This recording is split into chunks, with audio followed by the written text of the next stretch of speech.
A windy day here in Evansville, Indiana at EVSC's historic Bossy Field as we get set for game one of a three-game series between the Lake Erie Crushers and the Evansville Otters. This is the first time Lake Erie's playing here at Bossy Field this season, but the Otters are coming off of 4 straight wins and 6 straight home wins as they are back here after a sweep of the Gateway Grizzlies. Sweeping the doubleheader as well, both games ending by a final score of 3-2. And the Otters are on a very big hot streak now, 17 games over 500 for the first time this season, sitting at 49-32. Take a look at the plate meeting here. Andy McCauley, it's his bobblehead night, and that will take us into the booth. Take a look. Hi, hello. My name's Evan Patoka. Take a look at this. Look at this guy right here. Andy McCauley, his bobblehead. He's holding the trophy from the 2016 Frontier League Championship, celebrating 10 years of the Frontier League Championship. Hopefully, we get a third one this season. We'll take a look at the box right here. Head back to the booth cam real quick. There we go. Hey, I got his name right here, and then we got a picture of him right there. We got career accolades, which are a little off because they're from the opening day 2026, but I have the updated ones. 765 wins up top here. Down here, it is 1470 in terms of games managed for Evansville, most in team history. And then on the third slot, 876 Frontier League wins, and they're looking for win number 50 in today's game against Lake Erie. 49-32. They're playing very well. It was a very close series against Gateway, but the Otters ended up taking all 3 games. So we are back to the plate meeting. Gentleman behind me during the booth cam were Junior Serta, who got the win in Game 1 and the save in Game 2, and Ryan Wiltz, who's getting the start today for Evansville. On the other side, Lake Erie's game got postponed yesterday, so their last game was a 11-2 blowout victory against Florence, and it helped the Otters now get 1.5 games up on Florence in the standings. Take a look at the batting order. First for the visiting Lake Erie Crushers, it's Joe Redfield leading it off with Jared Watkins behind him. At short, Pavid Parks, the former Otter, bats third at third base. Chayton Krause is at first in the cleanup spot. Samuel Benjamin is the DH batting fifth with Chase Nixon behind him. In right field, Luis Acevedo is at second base batting seventh. Nick Chavez, the catcher, batting eighth. And Nathan Archer is the center fielder batting ninth. On the other side, it's John Ponder, Monty Jones, Logan Brown, and Marcos Gonzalez, the top 4, with Blake Robertson behind him in right field. LG Castillo is in left. Dennis Pierce is the DH batting 7th. Chris Quitzer is at first base batting 8th. And Blake Barthol is in the 9th spot at second base. TJ Salvaggio getting the day off today, along with Dre Dirksen, Mark Black, and Sam Linscott. Lake Erie so far this season, pretty bad start. 32-47. They're not the best when it comes to the first 2 games of a series. 14-32 in the first 2 games. After that, rise to 14-7. So that will bode well for the Otters, especially here in Game 1. They're trying to win a 7th straight home game, would be a new season high. We'll take a look at the standings. Washington in first. Otters 6 games back. They're 7-3 in their last 10. Same with Florence, but they're now 7.5 games back. Lake Erie all the way there at the bottom, 22 games back. If Lake Erie loses today, they will be eliminated from the division contention. Still, technically not eliminated from the playoffs as a whole, but it's not really looking good for them. Schaumburg is in first place in the West still after another win. Windy City also won. They're still 5 games back. Gateway, with their 2 losses yesterday, are now 10 games back of the division and 5 games back of Windy City, who Windy City is already 8 games back of Florence. So it's a bit of a mosh pit. Florence and Evansville, though, have a pretty comfortable lead in the wild card. Evansville, with the win here, could go 2 games up, maybe 2.5 if Florence ends up losing to Schaumburg. And Florence playing Schaumburg this weekend at home. The Otters are playing very well. We'll take a look at the last 2 games, both of them 3-2 wins. But Game 1, it was Garrett Simpson facing off against Ty Good, and it was Gateway. The first 2 innings they scored. Abdiel Diaz hit a RBI single. Dale Thomas drove in a run in the second inning, but then the Otters pitching staff completely locked in. 5 innings from Garrett Simpson, 2 scoreless with 4 strikeouts for Joe Morrissey. Junior Serta came into the 8th and left the commissioner's runner on second base in order for the Otters to get the walk-off single from Amani Jones. In Game 2, Chase Cribble got the start against Ben Harris. Cribble threw 3 1/3 scoreless, his season high in innings pitched, and didn't give up any runs. The Otters scored first in the third with the RBI double from Logan Brown. Dale Thomas hit a 2-run homer to give Gateway the lead, but then a wild pitch and a sac fly from John Ponder ended up giving the Otters the lead. Junior Serta came in again and got his 15th save of the season. Over on Lake Erie's side of things, their 11 runs, they scored 1 in the first, 3 in the second, 5 in the third, and 2 in the fourth. They scored all 11 runs in the first 4 innings, and there was really nothing Florence could do about that. They finished with 17 hits, 11 runs, and Florence actually didn't do too bad on the hitting perspective. 2 runs, 11 hits, but still managed to get blown out. Take a look at the defense here for Evansville. It is Castillo in left field, Ponder in center, Robertson in right, Marcos Gonzalez at third base, Amani Jones with TJ Salvaggio out. He's at shortstop, Blake Barthol at second base yet again, Chris Quitzer at first, and Logan Brown doing the catching for Ryan Wiltsey. Wiltsey has a 3.93 ERA through 6 scoreless against Washington back on Sunday in the 10-1 victory for Evansville, as that lowered his ERA below 4 on the season. He has a 6-4 record. He's given up 64 hits, 33 earned runs, 58 strikeouts, though, as he'll face off for Lake Erie against Alex Garbrick, who is the starter for the Crushers. Hasn't been on the team as long as Wiltsey. He has an 8.89 ERA in 26 1/3 innings. He's sitting at an 0-4 record, so he's still looking for his first win with Lake Erie. Had a little bit of a rough start against Down East on the 7th. That was his last start. He went 5 2/3, gave up 10 hits, 7 earned, and earned his 4th loss, his 2nd straight loss as well. So Garbrick going to look for a little bit of a comeback outing here against Evansville. In terms of the season series, the Otters have the 4-2 advantage. These two teams are playing 2 series here in August, this series this weekend, and then 2 weeks later. The last home series of the regular season is against Lake Erie. Otters looking to win their 14th series opener, their 50th overall game, and their 30th game at home, as we will send you over to PA announcer Zane Claude Feltzer for the anthem before we hit first pitch here from Bosse Field on the Otters Digital Network.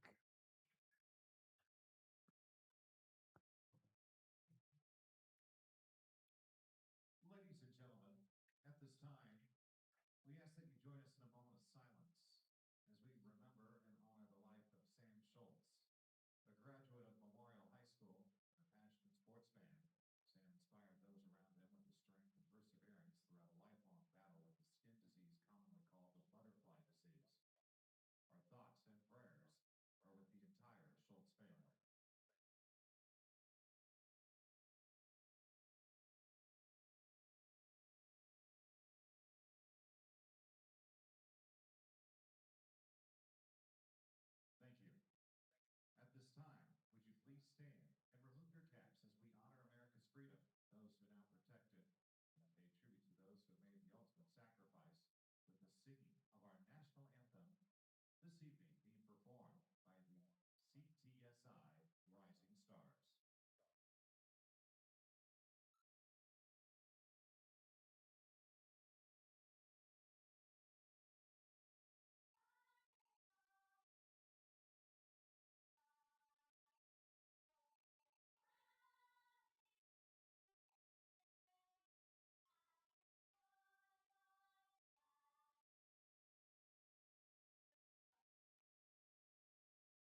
Let's rock and roll. Game 1 of 3 here from Bosse Field.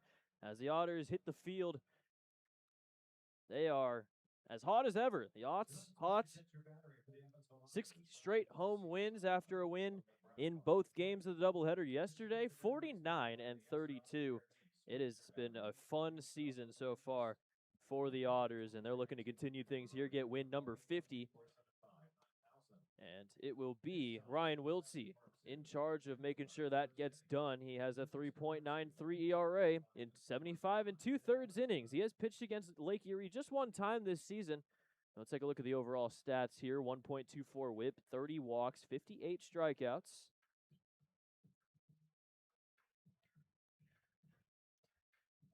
Wiltsey here against Lake Erie all the way back on June 9th. 5 2/3 innings, 5 hits, 2 earned runs, 1 walk, 1 strikeout, and earned the victory. Hoping to get another victory here as Wiltsey has a 6-4 record.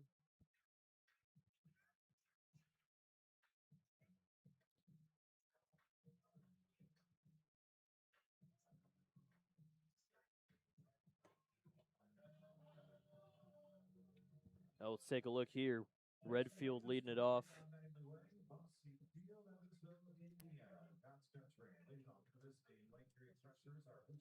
Joe Redfield leading it off here in the first inning.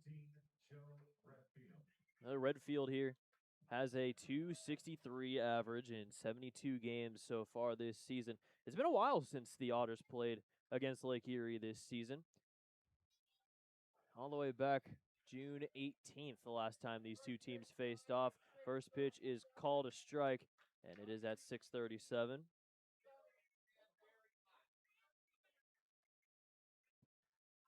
A lot of lefties in the lineup for Lake Erie. There's a fly ball into center field. Going back is Ponder. He's back. That's over his head, and that's going to one hop off the fence. Redfield's into second base, and he has a leadoff double. Batting second, shortstop, 5, Jared Watkins.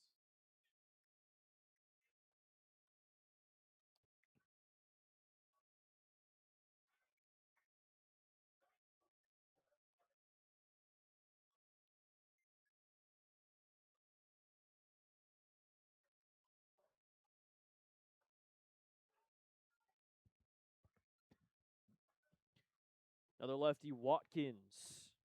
Redfield, Watkins, Parks, Benjamin, Nixon, Archer, all lefties. First pitch called a strike.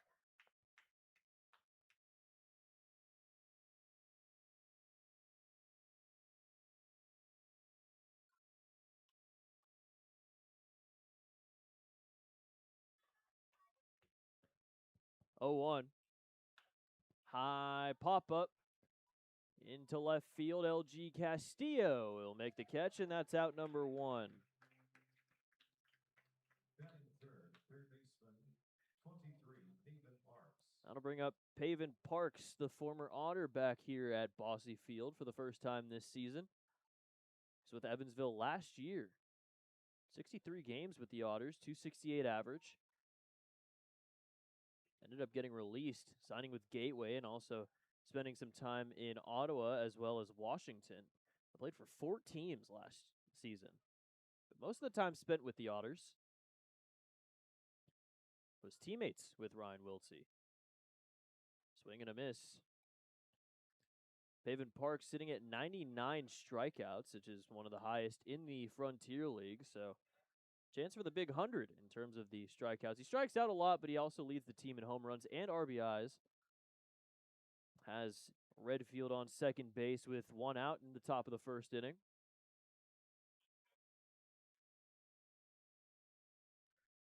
Redfield, a big stolen base guy. That's why he's batting leadoff. That's going to get past Logan Brown. Not too far, though, to advance the runner. Redfield is 34 for 39 on stolen bases, leads the team by a very wide margin. Logan Brown and Paven Parks also teammates from last season. Both of these guys, the pitcher-catcher battery in their 3rd seasons with Evansville.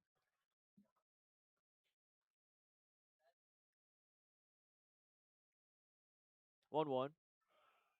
Swing and a miss, and it's 1-2.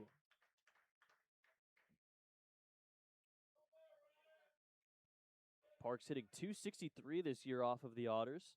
5 for 19, 3 homers, 3 RBIs. There's a little bit of a short porch, though, in right field at Forefront Field in Avon. It might be a little harder for the home run hitting for Lake Erie. The Otters, though, have been on a little bit of a home run hitting streak in the past week or two, especially in the series against Gateway. A lot of 2-run homers, 4 of them. 1-2. That will miss.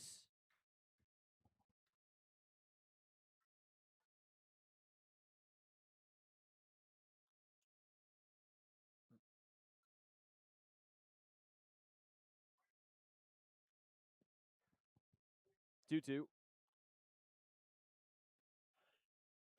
Curveball just misses high, and that's ball 3. So payoff here from Wiltsey.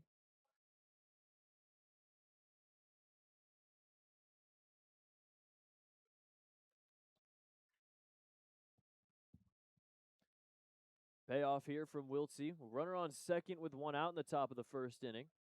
He'll kick and fire. That will miss for ball 4. So Pavin Parks will take the walk. 52nd walk of the season for him, and that's the first walk issued today by Wiltsey. So that'll bring up Chayton Kraus 2 on with 1 out. Pavin Parks and Chris Quitzer conversing over at first base. Probably have seen each other a lot. They both have spent a lot of time in the independent ranks.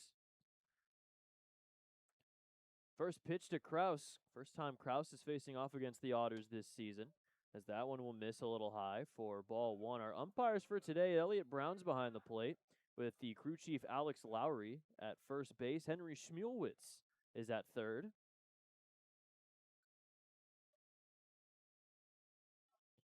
1-0 from Wiltsey. Swing and a foul tip into the glove. 1-1 to Kraus, who is hitting .265 as a homer, 10 RBIs.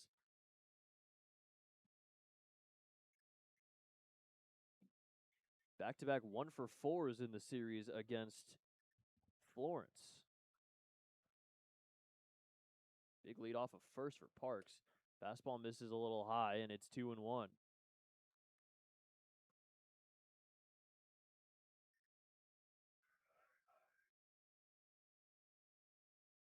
Kraus' hometown is Coppell, Texas. He's originally, though, born in Christchurch, New Zealand. He's played on the New Zealand squad for the World Baseball Classic qualifier. There's a high fly ball into right field. Backing up on it is Robertson. He'll make the catch. Runner tags from second. He'll get to third.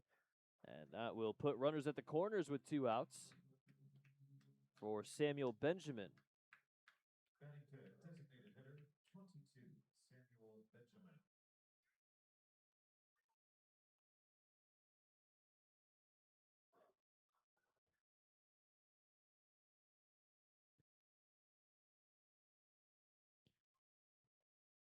Samuel Benjamin, the next man up. Runners at the corners here as Redfield took third after the fly ball to right field.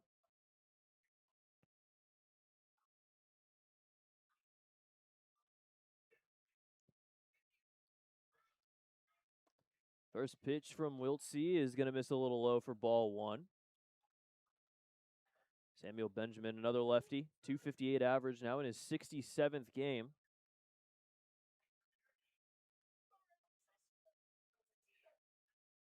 1-0. That will miss a little high and away for ball 2. It's been a pretty long inning pitch count-wise for Wiltsey.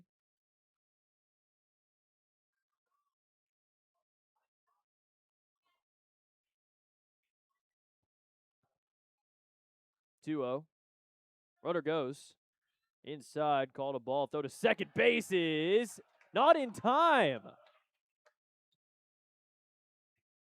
Taking the plate is Redfield.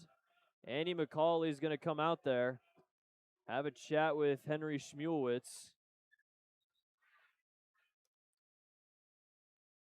Take a look here. Looks as though the tag was applied. McCauley is definitely not happy with the call over there.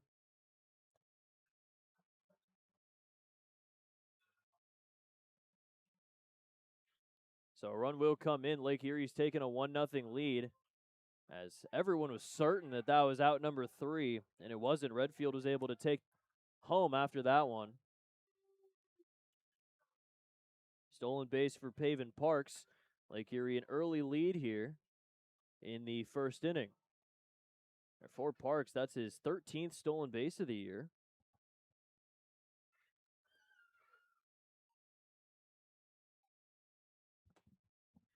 Called a strike, and it's 3-1 to Benjamin. Runner on second here with 2 outs, a run already in here for Lake Erie.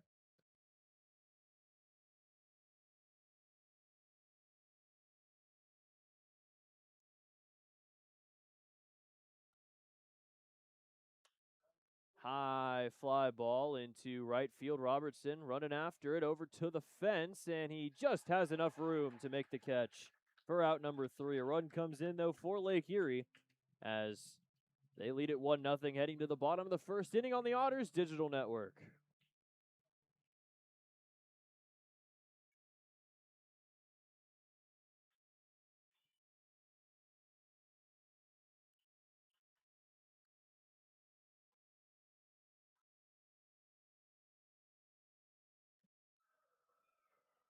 Oh no, Otters fan, this sounds like we've got a pizza man at EVSE's historic Bossy Field. Evan has himself a hot, fresh Taroni's pizza, but it's not his. Make some noise if you want it to be your hot, fresh Taroni's pizza.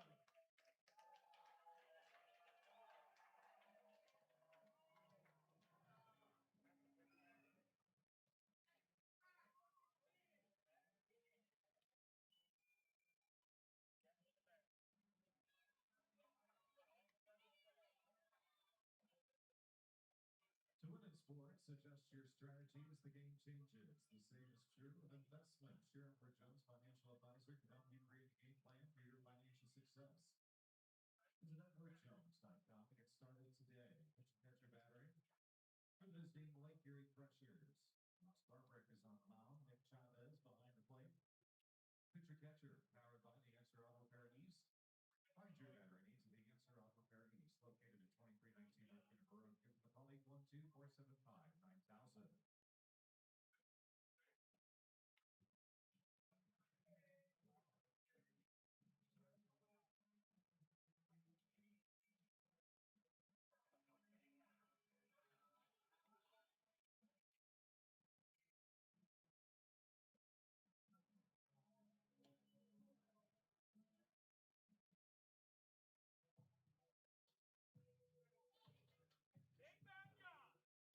The Edward Jones leadoff batter of the game.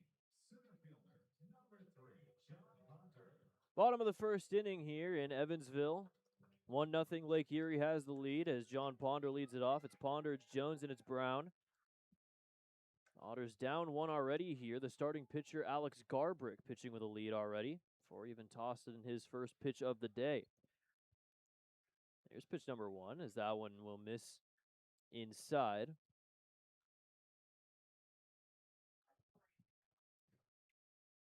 Ponder at 317. He's in a little bit of a slump. He went 0 for 6 in the double header as he swings and misses, makes it 1-1. Overall, 0 for 10 in the series with 5 strikeouts. It's a little bit of a slump, but Ponder is hitting 346 with 3 doubles, 7 RBIs against Lake Erie pitching this season. Swing and a miss, and it's 1-2.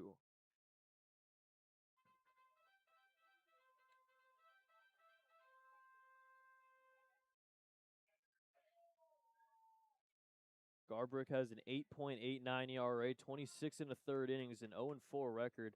He gives up a decent amount of hits, which has been the main problem for him. Doesn't really walk too many, but also doesn't strike out that many guys either.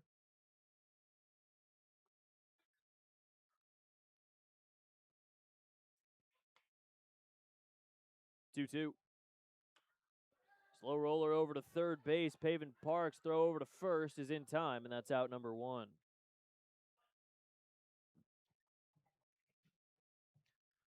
Batting second, the Oh, one out in the bottom of the first inning. That'll bring up Amani Jones.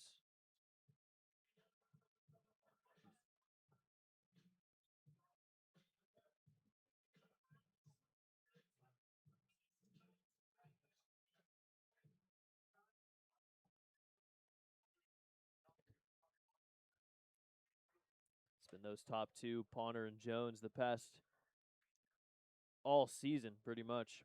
First pitch misses for ball one. Couple of 1-for-3s in both games of the doubleheader for Amani Jones, but he did get the walk-off hit to win game one against Gateway. Grounder over to first base. Kraus will toss to Garbrick, who tags the bag for out number two.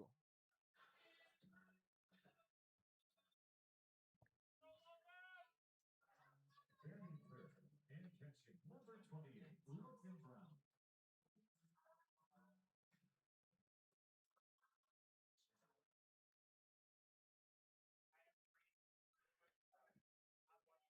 Garbrick, take a look at the stats here. His whip at a 1.59. And so far has gotten through the first two relatively easily. So that's a swing and a miss.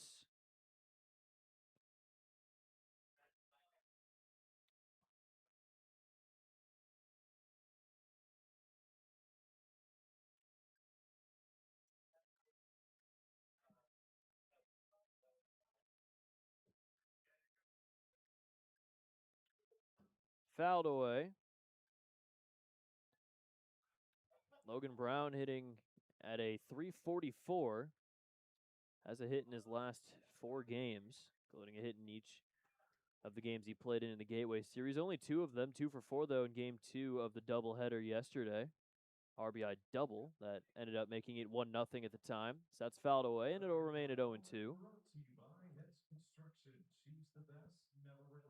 Now, the Otters had a fantastic time offensively against Lake Erie when we were at Forefront Field. They hit overall as a team 352 and got 18 runs across in back-to-back games, which is still the season high for runs in a game. They did it twice in 2 days, 18-2 and 18-9.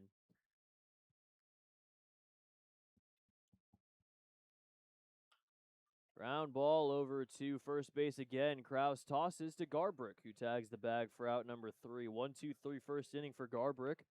As we'll head to the second inning, 1-0 Crushers on the Otters Digital Network. We've got escaped animals from National Park 2 and Botanic Gardens on the field. Luckily, we've got bigger animals here to catch them.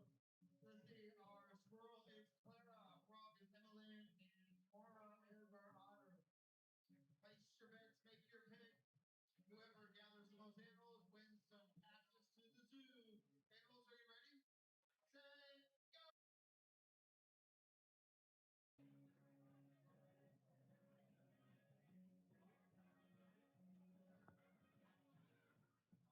There we go. We're going to count them up and let you know who our winner is.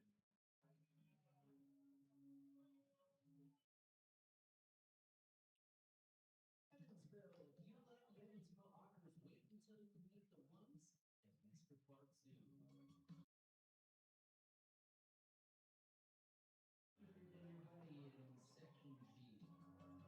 Yeah, come see us 365 days a year from 9 till 4 p.m. at Mr. Park Zoo. Mora, the otter is your winner. Congrats.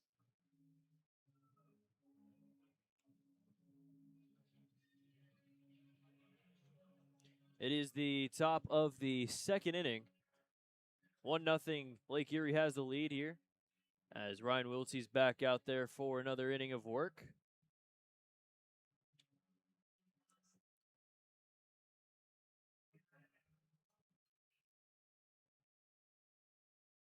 Is Nixon, Acevedo, and Chavez the top 3 leading off in the second inning.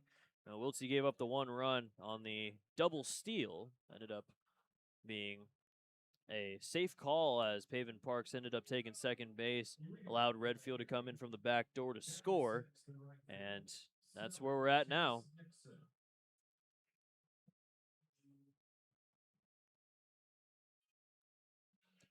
Chase Nixon leading it off here. He has not faced off against the Otters yet this season.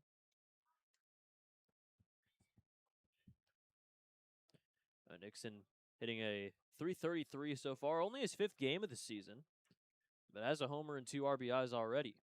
First pitch misses outside for ball 1.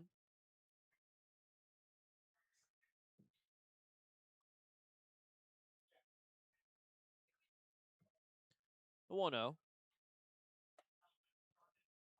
Little high. Nixon, the son of a certain man by the name of Trot Nixon.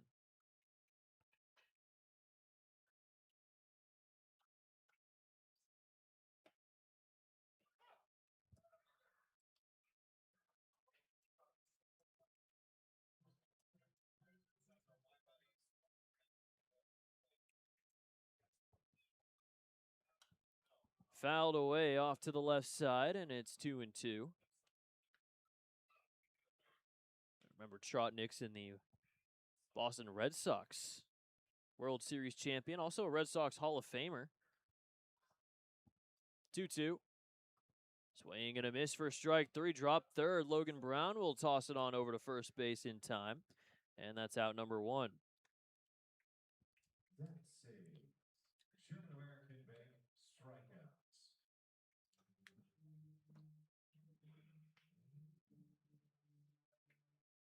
Batting 7th at second base, Luis Acevedo.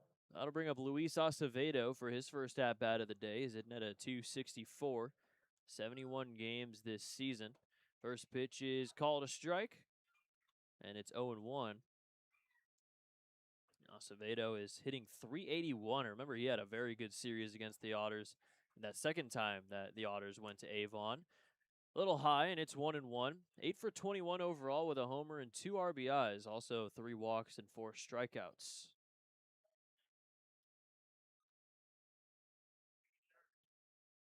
1-1. Inside, and it's ball 2.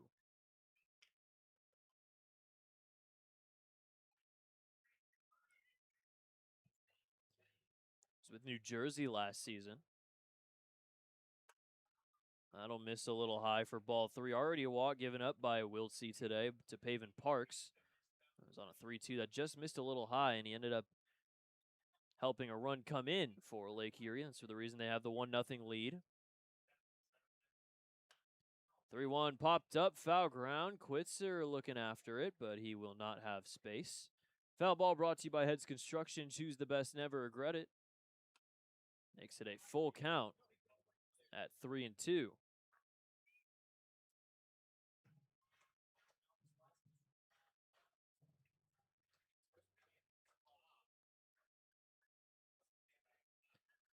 Payoff pitch from Wiltsey.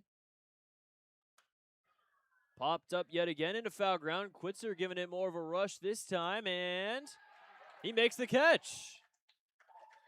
Great job by Quitzer all the way into the Otters bullpen to make the catch, and that's out number 2. Quitzer had to go a long way, almost overran it.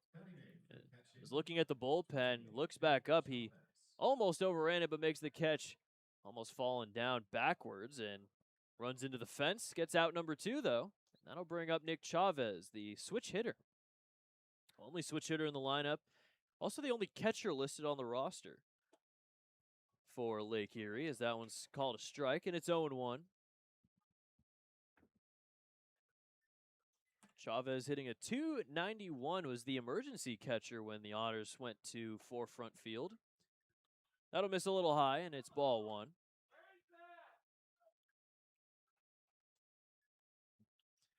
Catcher ERA of 5.71 in 227 innings caught. Lake Erie is an 11-15 record when he catches.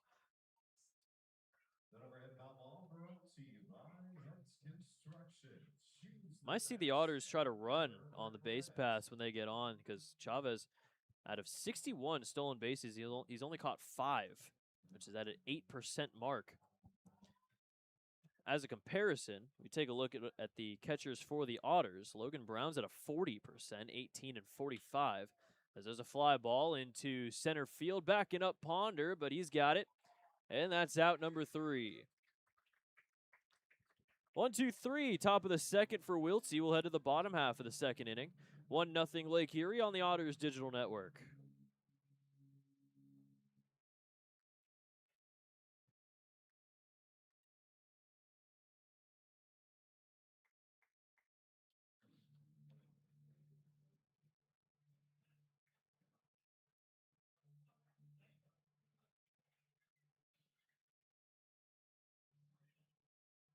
It's time to see who gets to upgrade to the Ashley Furniture Home Store Best Seats in the House.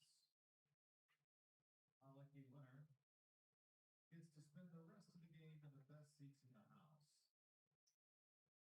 And we have a lot of people who signed up for this. So this is a highly coveted best seat in the house, courtesy of Ashley. And our lucky winner, I don't know if it's the women's tennis player or not, but Lindsay Davenport is our winner of the Ashley Furniture Home Store Best Seats in the House. Lindsay Davenport, come on down and enjoy the view for the rest of the game with your feet kicked up as whether you're the tennis star or not, you are the lucky winner of the Ashley Furniture Home Store Best Seat in the House, Lindsay Davenport. Studio B would like to welcome everyone to the Otters game this evening. Studio B operates a safe and supportive hub for youth and families across Ward County. Second innings brought to you by J.E. Shekel Armor Protection. Founded in 1978, J.E. Shekel is the Tri-State's premier residential, commercial, industrial service and construction company. It was a nice 1-2-3 first inning for Alex Garbrick in the first, and now he's back out there for the second. Ready to go here against Marcos Gonzalez, Blake Robertson, and L.G. Castillo.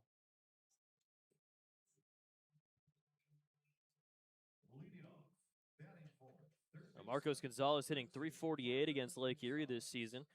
Double 7 RBIs. Leading off here. Otters down by 1 after the double steal brought in the run for Lake Erie in the first inning. Gonzalez 1 for 3 in game 2 of the doubleheader yesterday. 0 for 2 in game 1. Sitting at a .333 now in his 76th game. His first pitch is called a strike.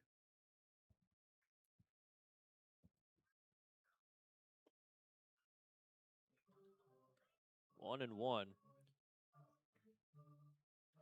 Now pitching for Lake Erie, not necessarily the best, 13th in ERA at a .648 as there's a fly ball in a deep center field. Going back is Archer. He's at the track and he'll make the catch at the base of the fence for out number 1. Gonzalez gave it a good ride, but the right fielder, number 31, Blake Robertson.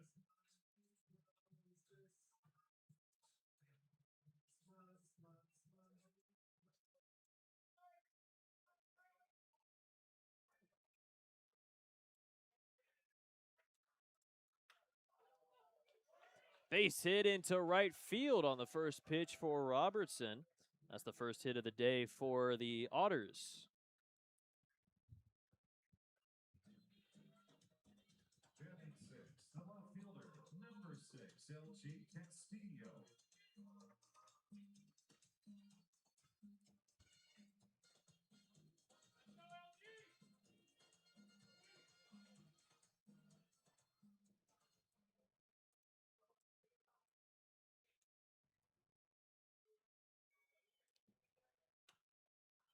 Fouled away.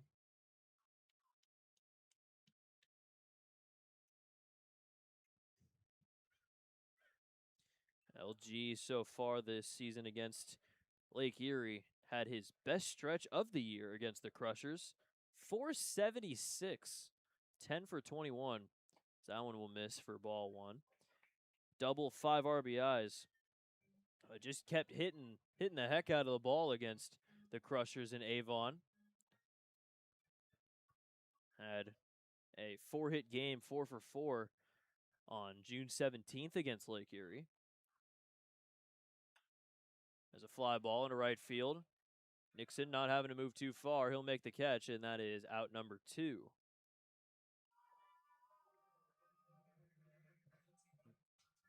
Batting 7, designated hitter, number 10, Dennis Pierce.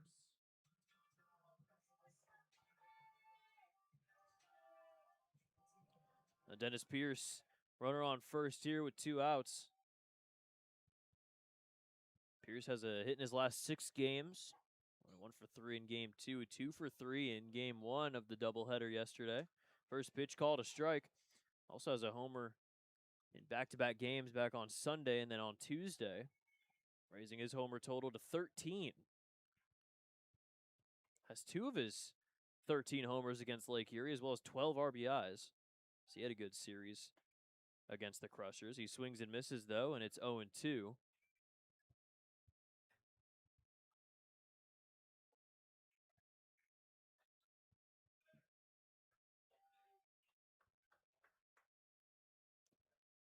Garbrick looking for another scoreless inning here in the second.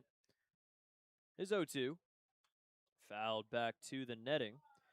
Remember, Dennis Pierce hit the longest homer by an Otter this season. He was 445. It went all the way up on top of the hill out in left field. That was off of Dylan Delvecchio in the first inning, and that led to a monster win by Evansville in game 2 of that series. 0-2 is going to miss.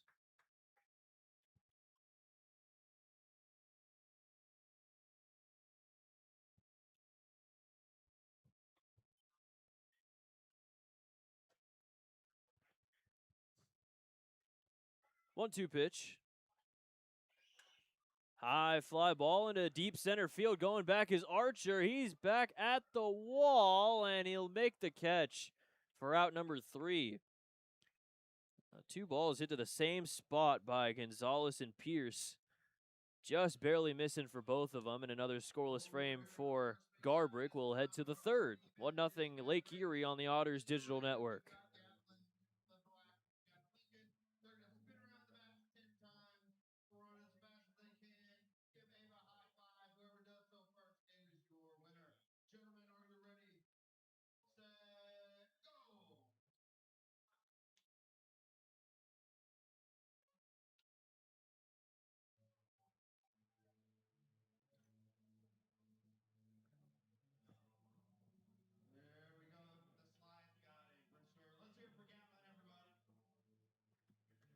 It is Evansville's premier locally owned indoor baseball, softball, training facility.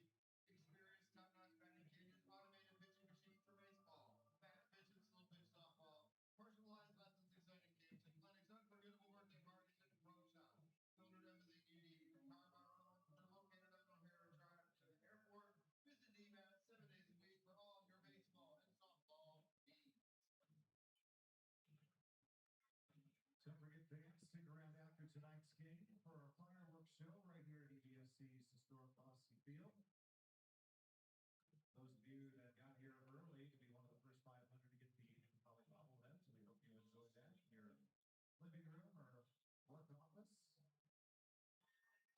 So a couple of cool promotions. Top of the third inning here in Evansville. It's 1-0 Crushers. It'll be Archer, Redfield, and Watkins leading off. 4 straight lefties to start against Wiltsey here in the third inning. He threw a good second inning, though. 1-2-3, got a strikeout of Nixon, then a fly out by Acevedo and Chavez. Back here in the third inning. Otters still a chance to get a couple runs off of Garbrick, but it has been a good start for him so far.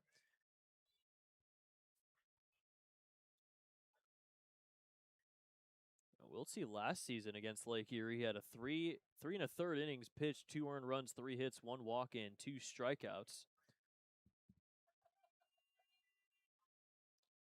First pitch to Archer. Bunt dropped down. It goes back to the netting. It's 0-1. Archer, another new signing for Lake Erie.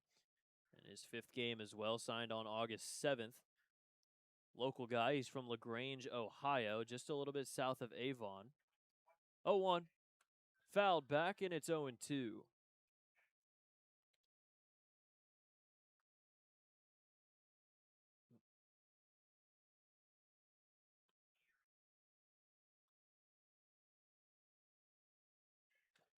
Another one fouled back. Now Archer this season was with the Kannapolis Cannonballers. He was in the White Sox organization. He was also with Winston-Salem, played one game in Winston-Salem. Kind of went back and forth between Single A and High A before getting released on July 31st, signed with Lake Erie a week later.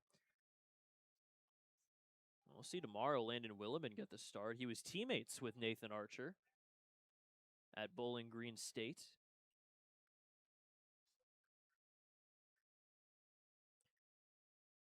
1-2.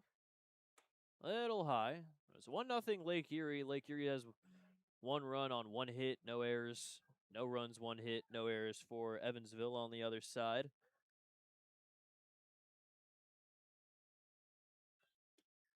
Little low. And it's 3-2.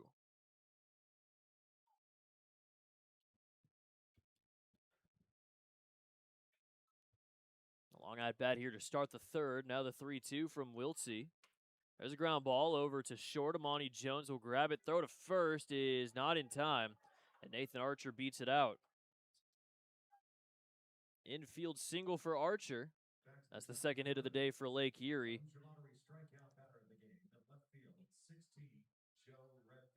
It was hit a little too slow. Monty Jones really had to work quickly there. Just didn't have the time to do so. Runner on first with nobody out for the top of the lineup in Joe Redfield, who has the only other hit of the day. Hit a double to lead off the game.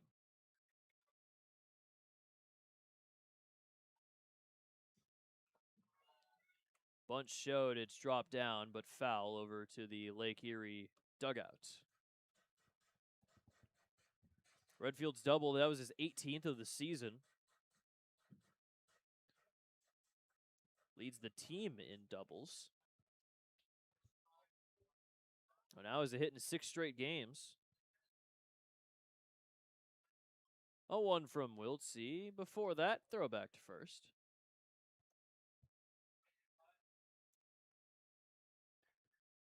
Redfield 3 for 17 against Evansville coming into today's game. So already has one of those 3 hits back.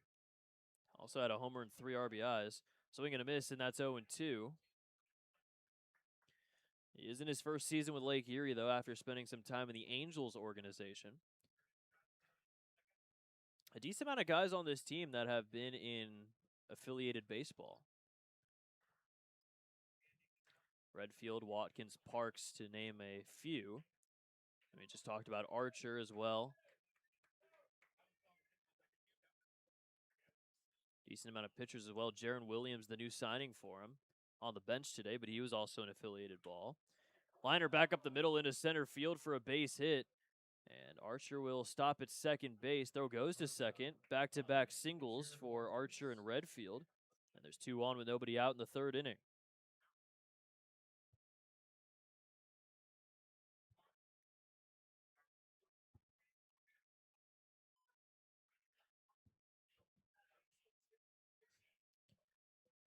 Jared Watkins flew out to left field in his first at-bat.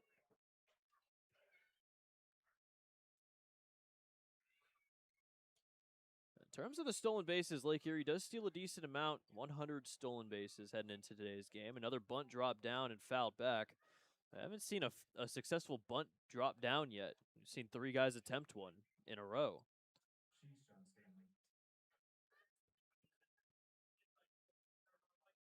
See if Watkins drops one down here again. Gonzalez and Quitzer up on the infield grass. 0-1 pitch. Bunt shown. It is dropped down back to Wiltsey. No play other than first. The throw over there is in time, and that's out number 1.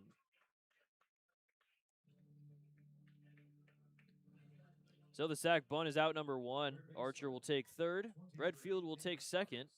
And that'll bring up Paven Parks.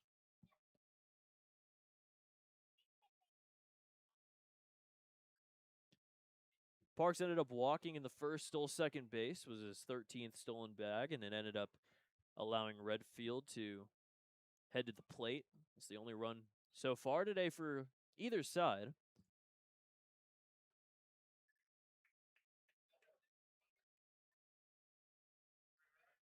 Doesn't count as an RBI for him. could possibly get one here. There's a fly ball and a foul ground. Marcos Gonzalez running after it. He will not be able to get there as it hops into the picnic area in left field. 0-1.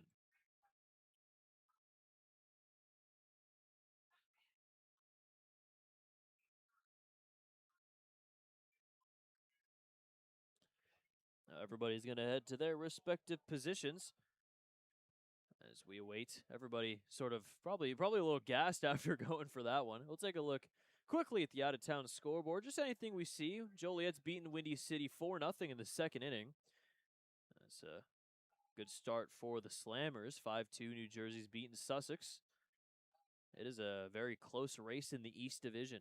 New Jersey, New York still tied at the top with Sussex 3 games back. Little low, and it's 1-1. Special shout out to Randy Beard, who's here, the executive director of Studio B. Hello to Randy Beard out here at the ballpark. Now Parks, 263, 5 for 19 against the Otters this season. That walk was his 6th against Evansville's pitching staff. 1-1. That will miss. And it's ball 2. Pavin Parks from Akron. 5th season in the Frontier League. That includes 2025 where he played with 4 teams. He was with Evansville in 2024 and then Tri-City in 2023 and 2022. 2-1 pitch. Swung on and missed, and it's 2-2. Mentioned Pavin Parks does strike out a lot. 99 of them. Needs a strikeout here and get a big out number 2. Keep the game at 1-0. Wiltsey does have a strikeout already today. It was against Chase Nixon.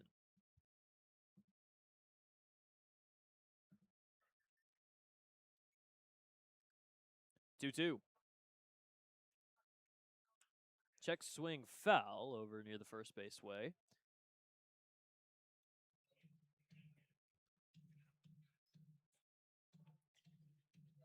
Parks with runners in scoring position this season is hitting .257, has 24 strikeouts though. Could be number 25 here after this one. 2-2. Wiltsey kicks and fires. Ground ball over to third. Throw will go to home, and it's in time! Great decision at third from Marcos Gonzalez as Logan Brown applies the tag, and it will stay a 1-0 game.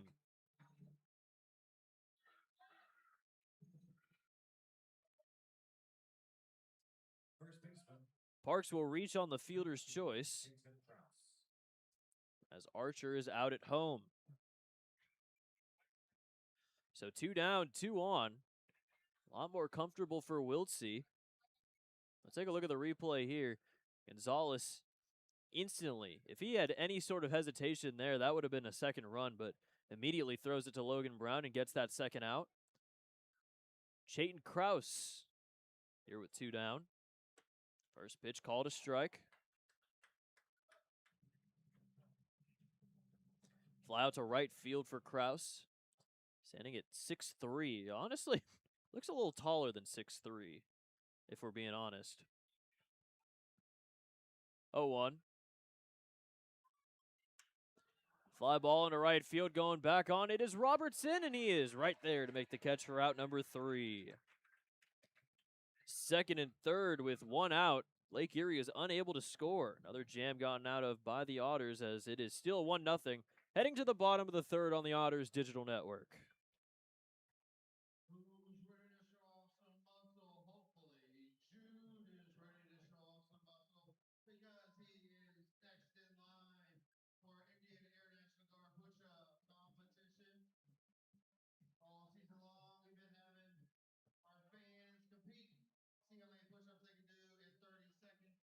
Right now, our top number is 57. I see about 58 in your future. All right, you ready? We got 30 seconds.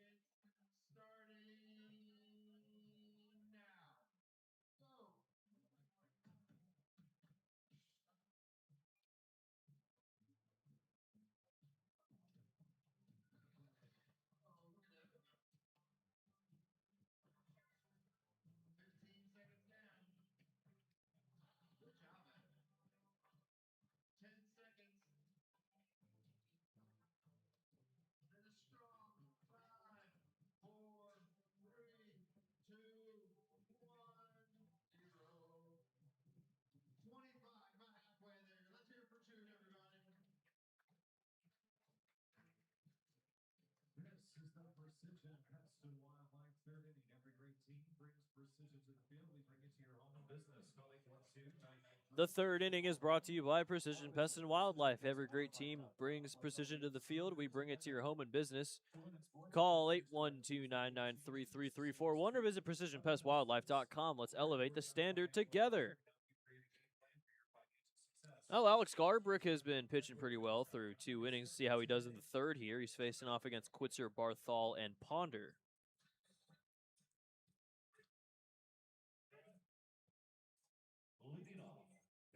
Well, both Quitzer and Barthol have not faced off against Lake Erie. Garbrick wasn't even on the team when the Otters played at Forefront Field. So it doesn't really matter either way. Quitzer is up first. He went 0 for 1 with 2 walks in the first game of the doubleheader against Gateway yesterday. It was his first game without a strikeout this season with the Otters. And he ended up walking twice. A little outside, and it's 1-1. Has multiple strikeouts in 4 games, including back on Saturday against Washington. 1-1. Fouled back to the netting, and it's 1-2.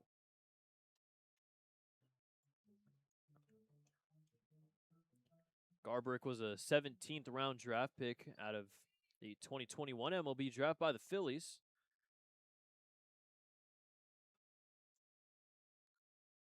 That one is spiked in the dirt, and it's 2-2.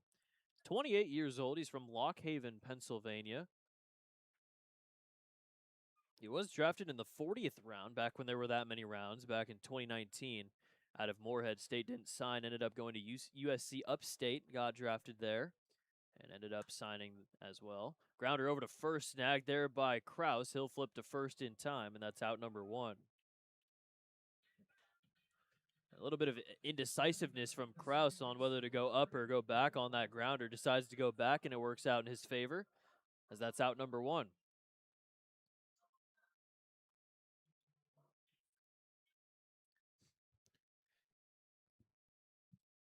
It's been a relatively good start here for Garbrick.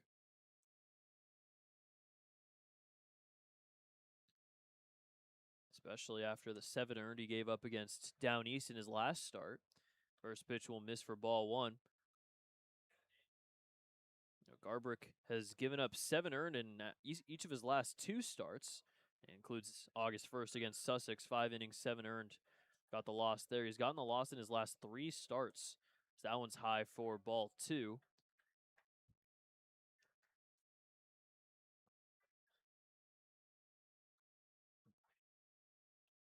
And he's only given up 1 homer this season. That was against Gateway on the 26th of June. He gave up 6 runs, 5 earned, in 2/3 of an inning that time. And that was the first of his 3 straight losses. 2-1 now to Barthol. Garbrick 14 strikeouts. 7 of them went against Washington. Swing and a miss, and it's 2-2. That was his best outing of the season. He went 7 innings, gave up 1 earned, struck out 7 against Washington on July 21st. Also his highest pitch count by far at 99. Did not end up getting a win, wasn't involved in the decision there, which is why he still stands at an 0-4 record. 2-2. Little high, and it's ball 3. Barthol in his 7th game hit another double yesterday. He has 6 hits, 4 of them are doubles.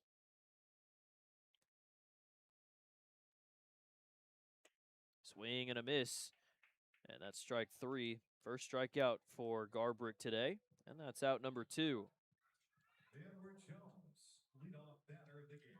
Center fielder, number 3, John Ponder. Back to the top of the order, John Ponder up for the 2nd time. He grounded out to Pavin Parks at third base in his first at-bat. Otters still only have the 1 hit first time through the order, Blake Robertson single. That will miss way high, and it's 1-0. I was talking a little bit about the Otters and their home run hitting. as Ponder with a homer would tie the game up. 29 two-run homers this season for the Otters, 34 solo shots. Out of the last 11 homers hit by Evansville, 8 of them have been two-run homers, including 4 against Gateway and 3 for TJ Salvaggio,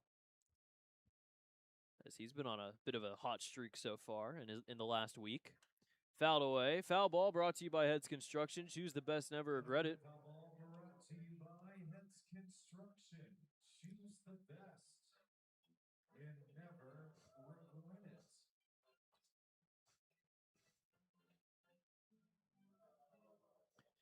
it. The 2-1.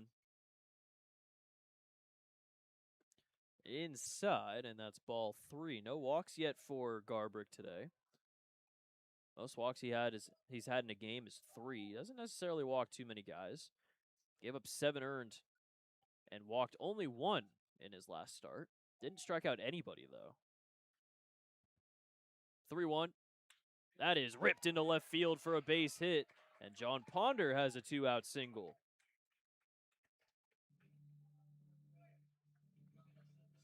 Hit number 86 for Ponder. He's nearing the big 100 mark. So is Amani Jones. Number 12, Amani Jones.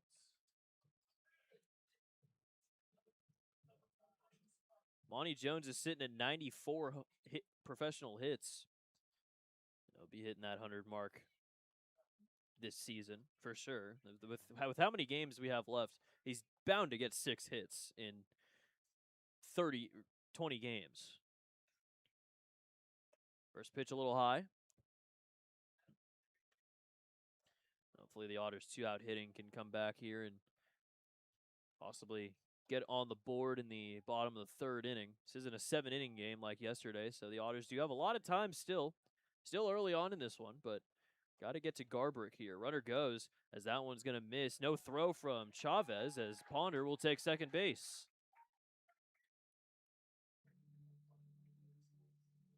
Stolen base number 29 for John Ponder. He's now in scoring position for Jones. Chance to bring in a run here. Has a hit in his last 4 games. Only 2 RBIs in his last 5, and one of them did win the game yesterday in game 1. High chopper over to second base. Snagged by Acevedo. His throw to first is in time, and that's out number 3. Another scoreless inning for Garbrick. We'll head to the 4th. 1-0 Lake Erie on the Otters Digital Network.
It is the 4th inning.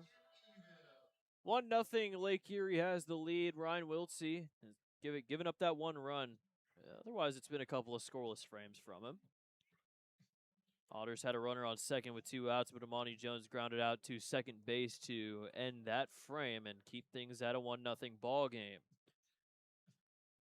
Logan Brown is leading off for the bottom of the 4th inning, but for now it's Samuel Benjamin, Chase Nixon, and Luis Acevedo, the top 3 against Wiltsey. Samuel Benjamin flew out to right field in his first at-bat.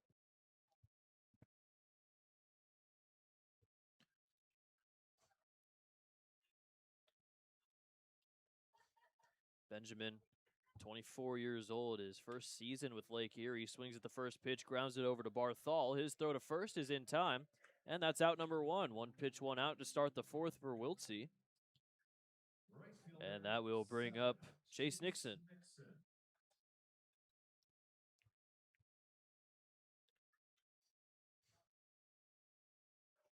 Nixon struck out to lead off the second inning. His third strikeout of the year. He's already had two multi-hit games in his first four, one against Down East on the 7th, and on Wednesday against Florence, he went 2 for 5.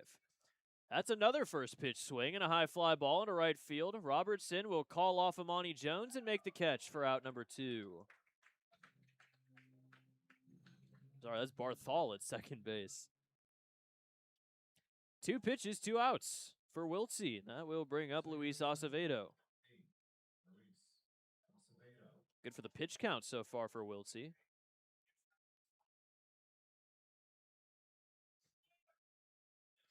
Now, Barthol was really backed up there to right field. Robertson caught him off at almost the last minute there. Still ended up making the catch. Acevedo has a fly out to Chris Quitzer, made a nice running grab heading into the Otters bullpen in foul ground. First pitch misses a little low for ball 1.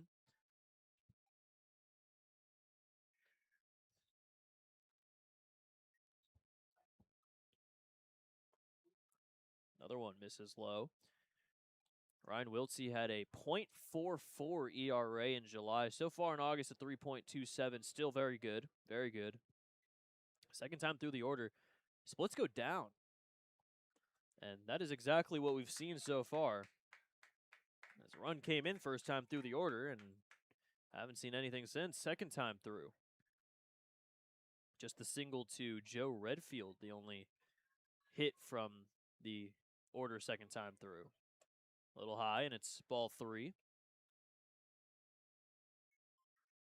1 walk today for Wiltsey. He was against Paven Parks. 3-1. That will miss for ball 4. Acevedo heads to first via the base on ball. Second walk issued by Wiltsey. The catcher, 28, Nick Chavez. Back to the switch hitter, Nick Chavez, with a runner on first and 2 outs. Now for Wiltsey, his season high for walks is 5. That was back on the 24th of July against Mississippi. He also walked 5 on June 14th against Schaumburg, but he had a season high in innings then, 7 of them. Also, that was when he pitched 116 times, which is also a season high, but he's pitched in the hundreds now 4 times this season, and 3 of them have come in his last 3 starts. So if things keep up here, we'll see Wiltsey probably go deep into this game. 2-0, though, to Chavez.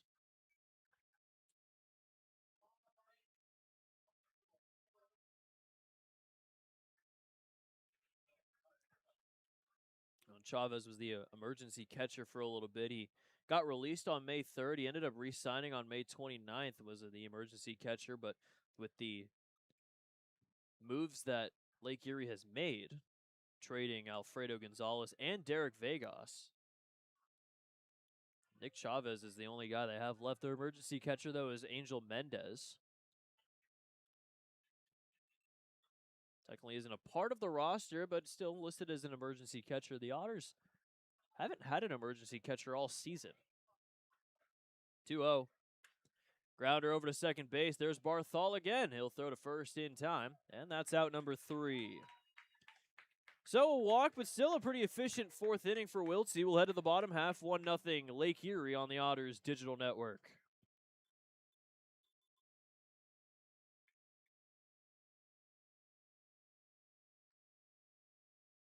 It's time to show us your best smiles for the HRI Dental Smile King. Over 300,000 members trust HRI Dental because it's based right here in the Hoosier state of Indiana.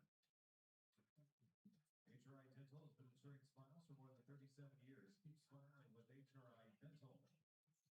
And a big round of applause for our older volunteer today, who is Captain quicker than our honor bells. Look at those pearly white shine. Good job for our volunteer and good job to the honor bells. Look at all those smiles on our Heritage Video board in honor of this night. They're smiling because they got that Andy McCauley bobblehead as they got to ballpark earlier today. This is the Sheet Metal Workers Local 24th inning. For 138 years, sheet metal workers have led the way in sheet metal industries like heating and air, architectural, industrial, and more. Visit smart20evansville.com for more information.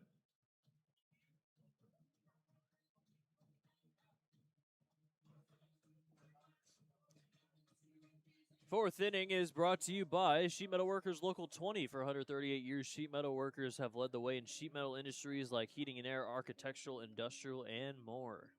Visit smart20evansville.com for more information. Alex Garbrick, pitching solid, 3 scoreless. He's given up 2 hits, no walks, 1 strikeout. 43 pitches he's sitting at after the 4 innings. Wiltsey's at 64.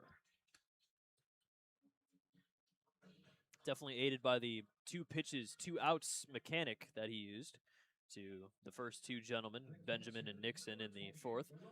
It's Logan Brown, Marcos Gonzalez, and Blake Robertson who lead off the bottom of the 4th inning.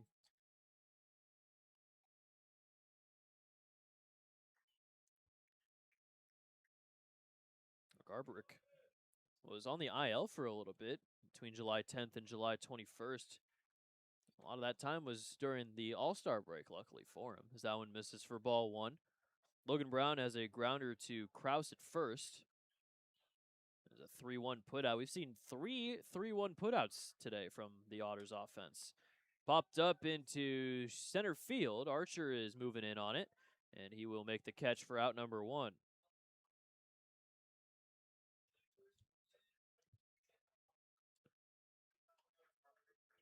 Well, Garbrick spent this past season in the Atlantic League. He was with the Lancaster Stormers in early 2026, had a 9.74 ERA in 20 1/3 innings.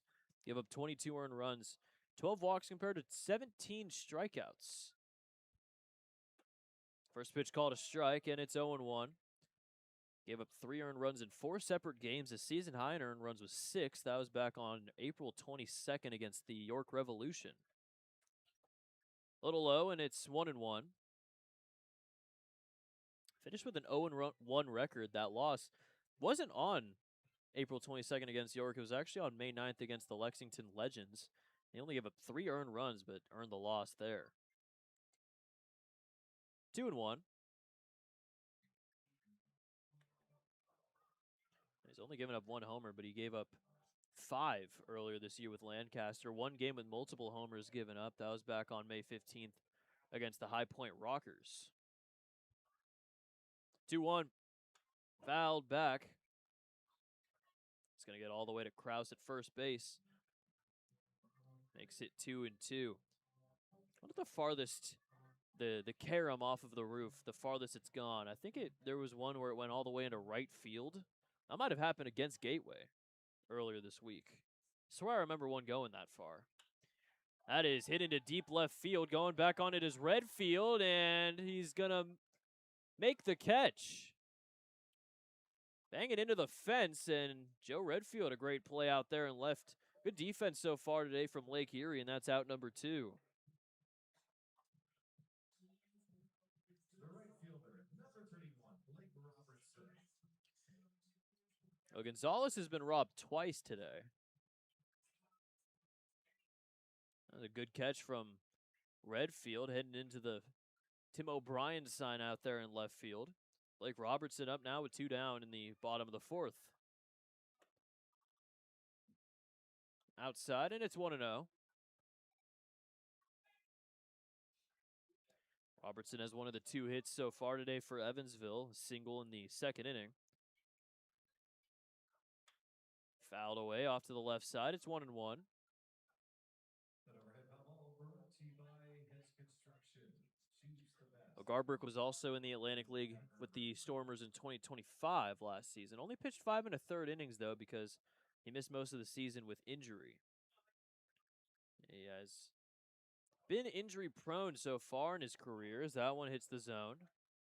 And Robertson will call his hitter's timeout.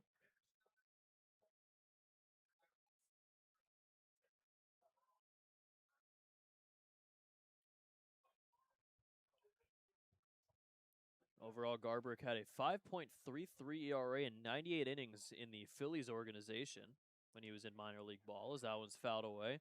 2024 was his last season there. He was with 3 teams, the Florida Complex League, the Clearwater Threshers in Single A, and then the Jersey Shore Blue Claws in High A ball. It was mostly with the Florida Complex League, though, because of a rehab assignment.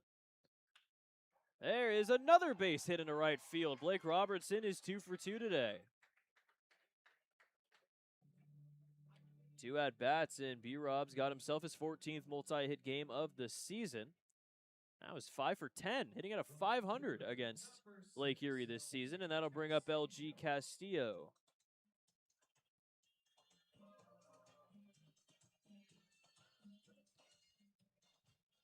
Fly out to right field for Castillo. He's 0 for 1 today.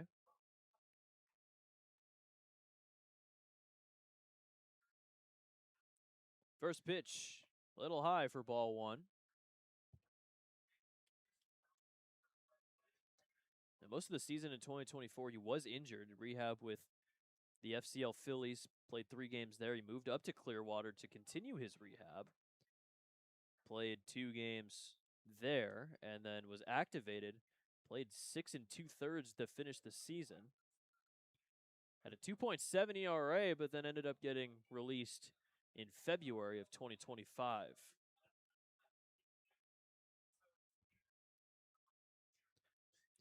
Duo from Garbrick to Castillo. Lined right at short and caught by Watkins for out number 3.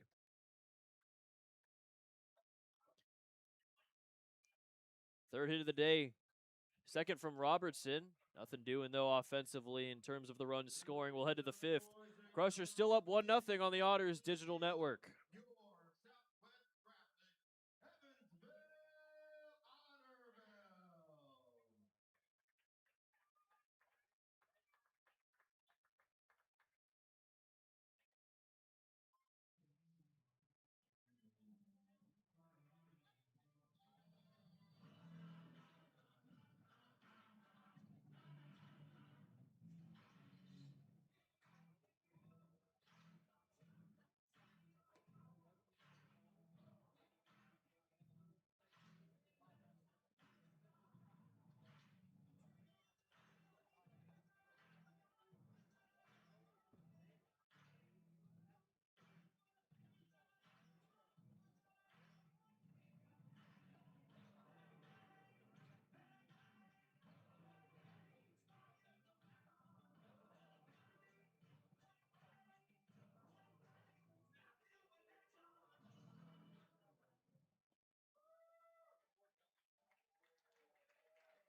Otters baseball. We do have one special birthday shout out here at the ballpark tonight. I'd like to say happy birthday. It's the top of the 5th inning, and the Otters still find themselves down 1-0. Ryan Wiltsey, though, has been pitching well. His 3 straight scoreless innings, looking for a 4th here in the top of the 5th inning. The Otters have had a base hit in each of the last 3 innings and haven't brought any of them across quite yet. But still only 1-0 for the guys, so we'll see what happens. It'll be Archer, then Redfield, then Watkins leading off. Archer hit a single to lead off the 3rd and ended up getting thrown out at home on a nice play from Marcos Gonzalez at 3rd base.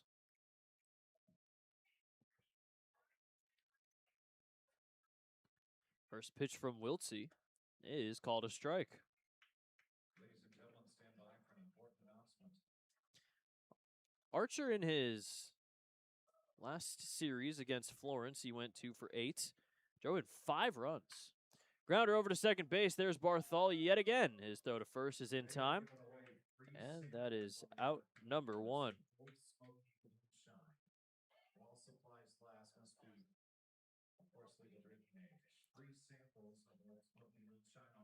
Now first out recorded for Wiltsey. Well, after the first run of the game was scored in the top of the first, didn't think this was going to end up being such a big pitcher's duel, but this is where we're at right now. Joe Redfield up for the third time. He is 2 for 2, a double and a single. First pitch is called a strike.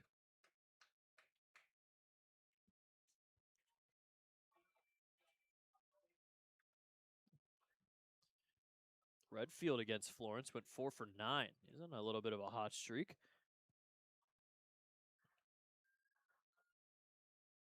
Lefty from Waco, Texas.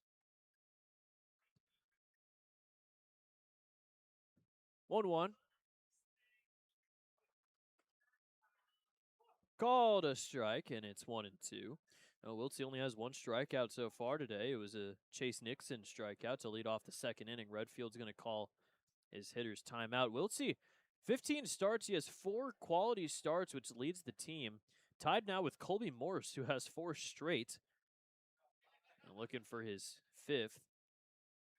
In terms of his innings per start, it's at 5, which is one of the highest.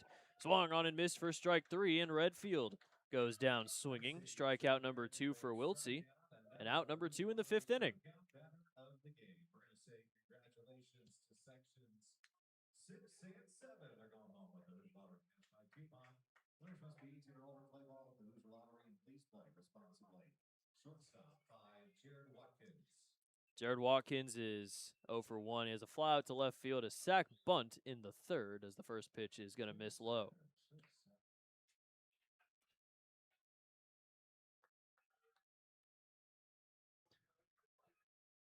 Both teams with 3 hits. Just the 1-0 lead, though, for Lake Erie. 1-0. Pitch is a fly ball into center field. John Ponder is back on it. He'll make the catch. And a 1-2-3 inning. A quick 1-2-3 for Wiltsey.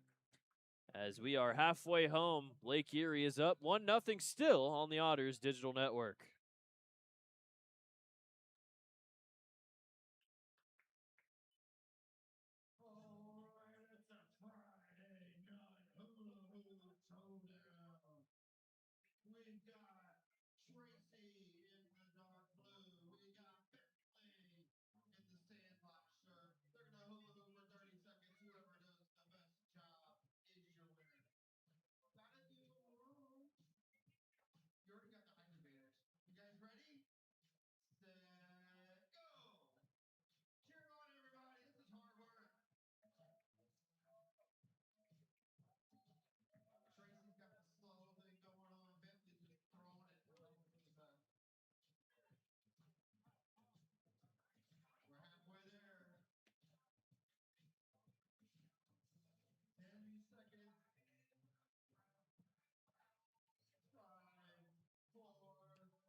This is the Buffalo Wild Wings 5th inning. Bottomless X are now here. Tonight only on your Evansville location, 5405 Pearl Drive and 715 West Denver Road for details. 5th innings brought to you by Buffalo Wild Wings. The bottomless apps, they're never going away. They're still here. Dine and only. Visit either Evansville locations, 5405 Pearl Drive or 715 North Green River Road for details. Bottom 3 leading off for the Otters in the bottom of the 5th inning. Dennis Pierce, Chris Quitzer, and Blake Barthol. Pierce flew out to center field in his first at-bat. He is 0 for 1.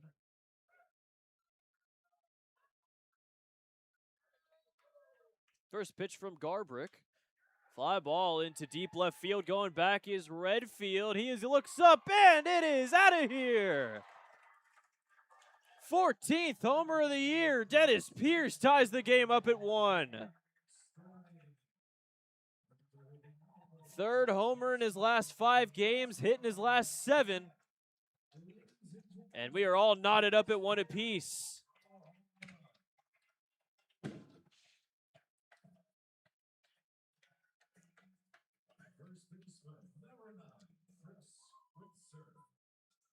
How about the hitting from Dennis Pierce? He's on a very big hot streak last week. 7-game hitting streak now. Sent that one 393. Redfield only had to look up and watch it sail. One swing of the bat, and it was on the first pitch, too. Makes it a 1-1 game. Swing and a miss, and it's 0-2. So that's only the second homer given up by Garbrick this season. First was against Gateway back on July 26th. The Otters' home run streak continues.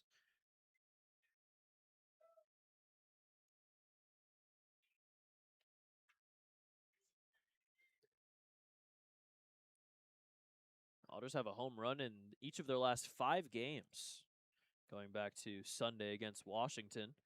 They had those homers. One of them was from Dennis Pierce, and it went 438. That one not as far, but still counts for the same.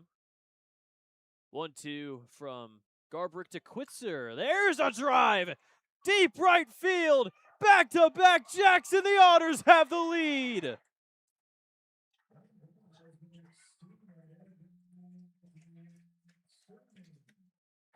Chris Quitzer sends one way out of here, his second homer of the season. Back-to-back home runs, and the Otters have their first lead of the day.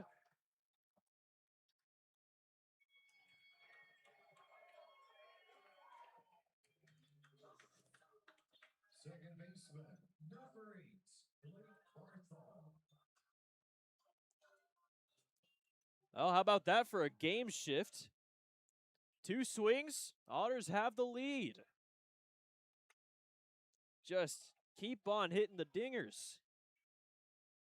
That is only the 3rd time this season the Otters have hit back-to-back homers. The first since July 10th against Sussex. They don't have 3 straight yet.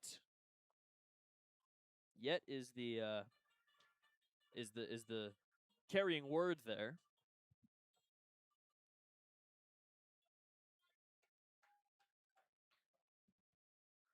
One pitch. There's a fly ball into center field. That one's not going to have the distance. As making the catch is Archer for out number 1.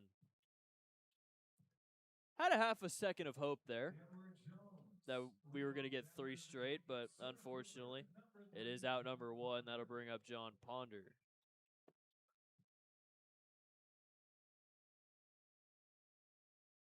So Pierce and Quitzer go back-to-back.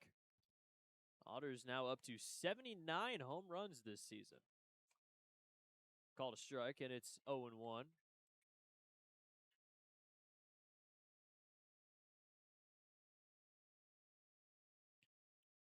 So Garbrick, who's only given up 1 homer up until this point, gives up 2 in back-to-back hitters. So that one is going to miss low for ball 1.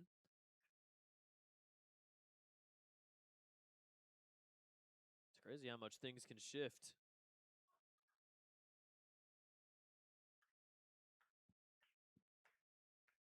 All of a sudden now, Lake Erie's getting somebody warm in the bullpen. There's a pop-up into shallow right field. Is it going to land fair? No, just barely foul. Right in between Kraus, Acevedo, and Nixon. Fortunately for Lake Erie, it does fall just right of the white line, foul, and it's going to be 1-2. Everybody running after that one, and it does indeed land foul.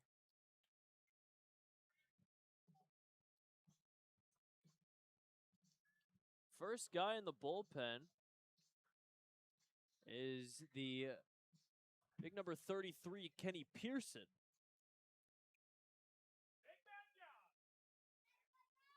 Ponder calling his timeout here. Otters have their lead, their first lead of the day, 2-1. See if they can get some insurance now. 1-2 from Garbrick. There's a drive into left field. That is going to drop in for a base hit. John Ponder has a hit back-to-back at-bats, and he's 2 for 3 today. Hopefully it takes him out of that little slump he's been in. Multi-hit game number 22, and that'll bring up Amani Jones. Number 12, Amani Jones.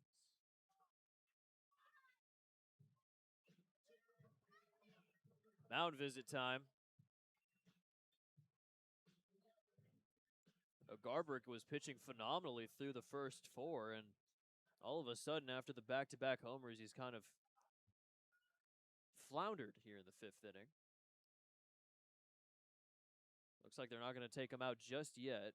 It's going to be just a regular mound visit. We'll see if that changes.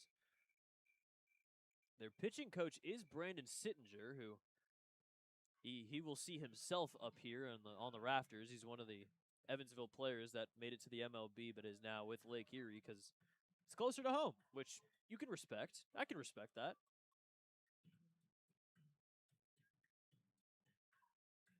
But he is not only the pitching coach, but the closer for Lake Erie. It is one of those situations. Would have come in if the score was held at 1-0, but now with the Otters up 2-1, probably won't use him unless things change. Monty Jones now after the mound visit. 0 for 2 today. Has a grounder to first and a grounder to second. Ponder on first. He does have a stolen base already today. Throw back to first. Garbrick definitely knows that Ponder can steal. Throws that one back. It's not in time.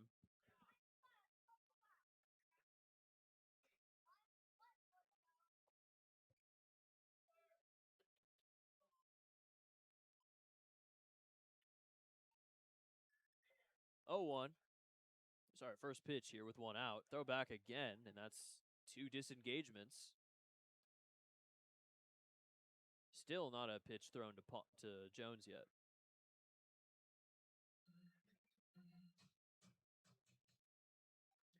So Garbrick now at 4 1/3, 6 hits, 2 earned runs, no walks, and a strikeout. Now the first pitch to Jones is going to miss. A little low and in for ball 1. Well, Jones, Logan Brown, and Marcos Gonzalez combined to go 0 for 6. First 2 times through. And Ponder and Robertson, the 1 and the 5 hitter. 4 for 5. Throw to second off the steal, and it's another stolen base for John Ponder. Number 30. As now Ponder is in scoring position with 1 out. Another good jump from Ponder. He already had a pretty big lead. Throw a little high. 2 stolen bases for Ponder today. Now the 1-1 to Jones. There's a ground ball over to second base. Acevedo will throw to first in time for out number 2. John Ponder will take third base. Logan Brown. Chance to bring in a 3rd run for Evansville.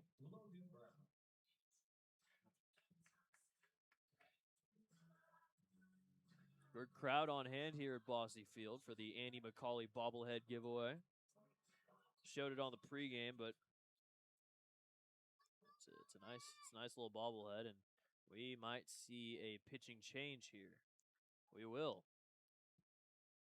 So Jared Lemieux has come out, makes the change here as Garbrick's day is done. They want to take Pearson, put him in, and face the lefty and Logan Brown. Garbrick's out of the game after giving up back-to-back home runs.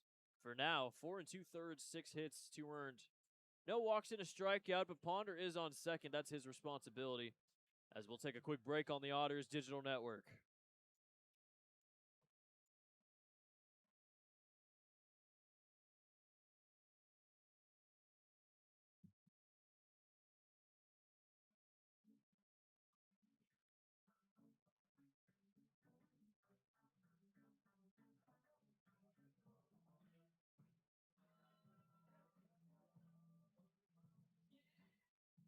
Lake Erie Crushers, total bullpen. 33, Kenny Pearson.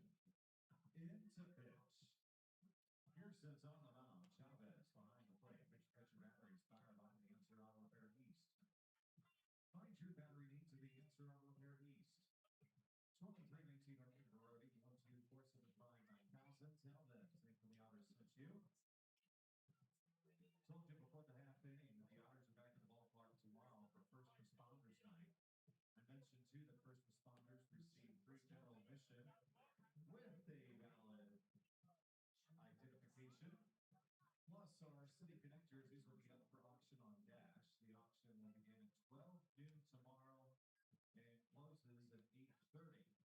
We'll also be giving away 2 tickets to one stand for the Thomas Rhett concert. It is Kenny Pearson who comes into the game for Lake Erie. Ponders on second with 2 outs. And bring in the lefty to face off against the lefty and Logan Brown. 4.71 ERA. In 42 innings, he has more walks than strikeouts. 30 walks, 22 Ks, and that's sort of been the issue for him so far. But he has thrown a scoreless outing in his last 9. He has not given up a run since July 12th against Washington. This is also his 5th time pitching against the Otters this season. If that run scores from third, it will not be earned to him. It will be earned to Garbrick. First pitch is going to miss high and in for ball 1. Now, Kenny Pearson doesn't throw the fastest, 4-seam fastball 82 to 86. He also has a sinker, slider, and a changeup.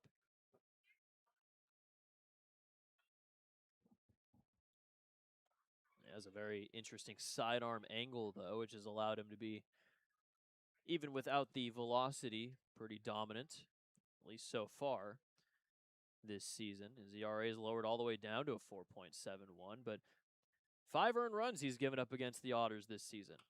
As a fly ball into center field, Archer doesn't have to move too much as he'll make the catch for out number 3. Back-to-back home runs, though, for Dennis Pearson. Chris Quitzer put the Otters on top 2-1 as we head to the 6th inning on the Otters Digital Network. Otter fans, it's time for the Hoosier Lottery's jackpot toss. Otter staff will release Hoosier Lottery beach balls in the crowd. When the music starts, pass the balls through the crowd. When the music stops, everyone 18 or older holding the ball will win a $30 Hoosier Lottery prize pack. Are you ready? Get set.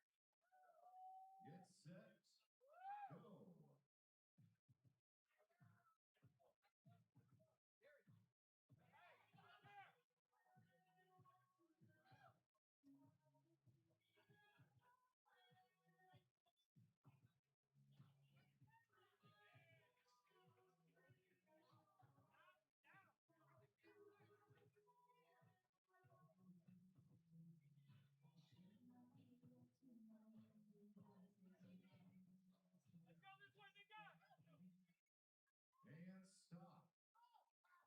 And stop. Congratulations from the Hoosier Lottery and the Evansville Otters. Otter staff will tell you how to claim your prize. Must be 18 or older to play and win. Please play responsibly. And make sure you stop by your local Hoosier Lottery retailer to pick up your Mega Millions ticket for tonight's drawing. Mega Millions estimated at $90 million. Must be 18 or older to play. Please play responsibly. It's time for the United Fidelity Bank 6th inning. United Fidelity Bank, the experience you need and service you deserve. Well, Ryan Wiltsey is pitching with a lead for the first time today as the Otters had back-to-back homers for Dennis Pearson, Chris Quitzer to make it 2-1. As after giving up that 1 run in the first inning, Ryan Wiltsey has been, well, pretty much classic Ryan Wiltsey, the Ryan Wiltsey we've seen the past month or two. And that has been a certified ace. Pavin Parks, Chayton Krause, Samuel Benjamin, 3-4-5 hitters leading off in the top of the 6th inning against Wiltsey, as he's only thrown 72 pitches, so an opportunity for him to go fairly deep into this game, save the bullpen for the weekend, as already into the bullpen is Lake Erie. Pearson was able to get out of it with a runner on third and 2 outs, got Logan Brown to fly out to center. Leading off. Pavin Parks ready to go here.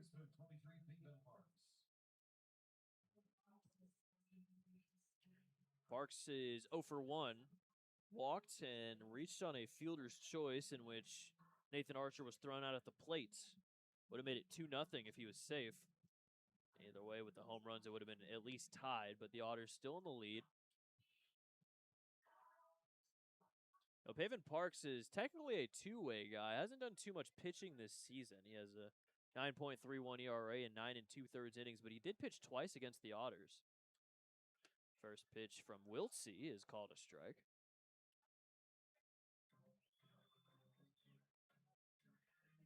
June 9th, he pitched a inning, gave up 3 hits, 1 earned, struck out 2 though. That's a foul tip into the glove, and it's 0-2. June 16th, he threw an inning, gave up 4 hits, 3 runs. None of them were earned. Walked 1 and another 2 strikeouts. It's 7 strikeouts on the season, which is pretty good for a majority position player. He did pitch a little bit when he was with the Otters, 4 pitching appearances last season. One of them was against Lake Erie. It will miss, and it's 1-2. Against Lake Erie, that was back on May 23rd, 2025. He threw an inning, gave up an earned run, 3 hits. 1-2, a little outside.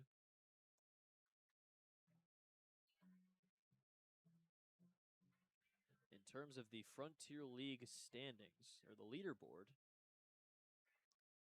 Pavin Parks is 3rd in strikeouts. Fly ball to left center field. That'll drop in for a base hit. First hit of the day for Parks. He leads off the 6th with a single. First baseman, 19.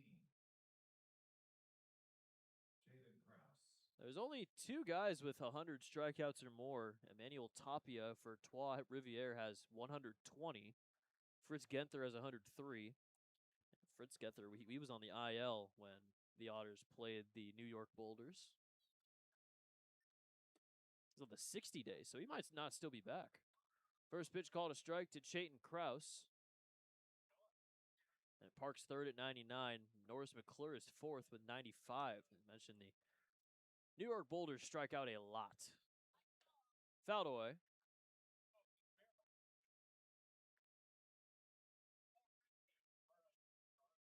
Krause, 18 strikeouts compared to 2 walks.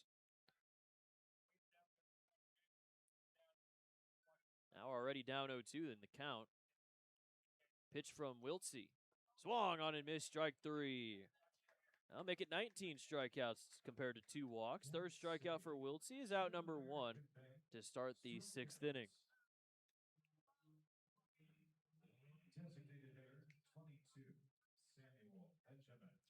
And only 2 true righties in the lineup in Krause and Acevedo. Samuel Benjamin up with a runner on first and 1 out. Parks representing the tying run, as that's a swing and a miss. Jacob Tobias is on the bench, the only lefty on the bench. They have reinforcements in terms of the left-handed hitting. But the righties, James Jett and the new player, Jaron Williams, on the bench as well. The 0-1. Little outside, and it's 1-1.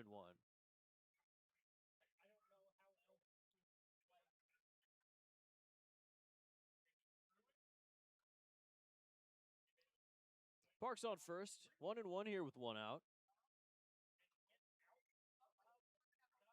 Way high and away. And it's ball 2. Logan Browndo didn't let it get past him. Parks remains at first base.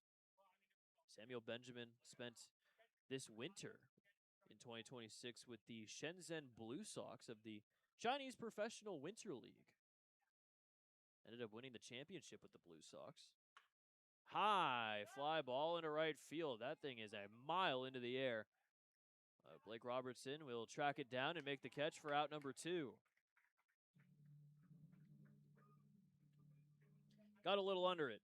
Benjamin did, and Robertson makes the catch. It's the second fly out to right field for Benjamin. That'll bring up Chase Nixon.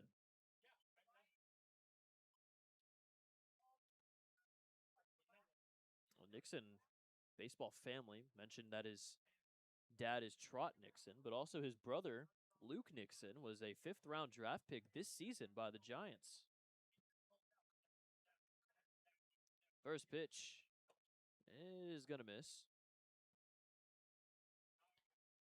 Taking a look at Luke Nixon, he was with NC State. Teammates with his brother. Chase was with NC State for a little bit, but spent his last season at Memphis last year. 1-0. Swing and a miss.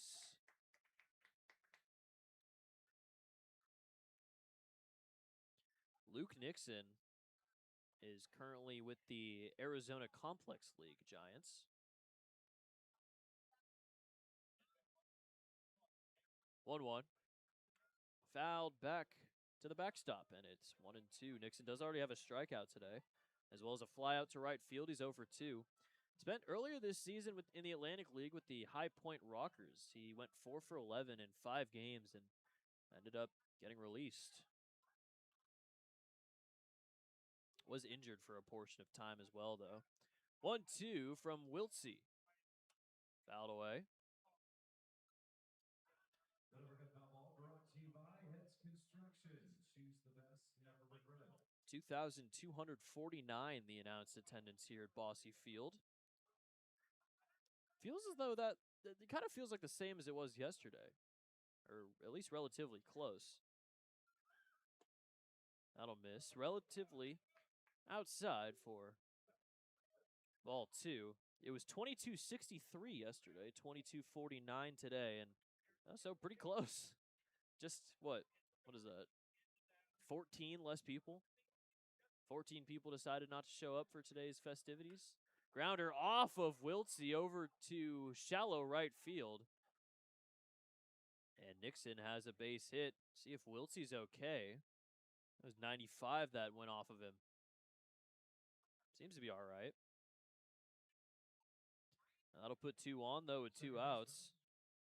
8, Luis Acevedo. They're not even going to send anybody out there to check up on him. They know he's fine. Wants to get out of the 6th inning. Is the pitcher of record, but the tying run now at second in Pavin Parks. Go-ahead run, Chase Nixon at first. Acevedo is 0 for 1. Fly out to Quitzer at first and a walk. Wiltsey looks back to second, kicks and deals the first pitch high for ball 1. Otters getting some movement in the bullpen. Let's take a look at who's out there first. It's bound to be a lefty, you'd think, considering the entire lineup is lefties. First, the 1-0 is a little outside for ball 2. It is a righty that is warming in the bullpen. It is Nolan Thebe. Did pitch yesterday. Only threw 2/3 of an inning, though. 2-0 from Wiltsey. Fake back pick as that one is called a strike. 2-1.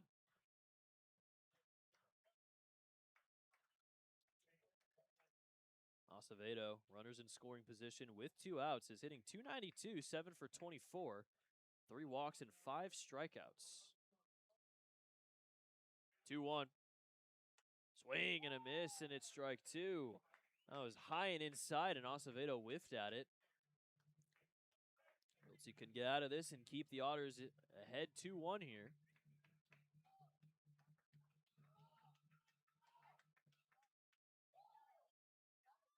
Three strikeouts for Wiltsey today. It is 2-2. High on the curveball, and it's ball 3. Both runners now going to get a head start here. 3-2 with 2 outs.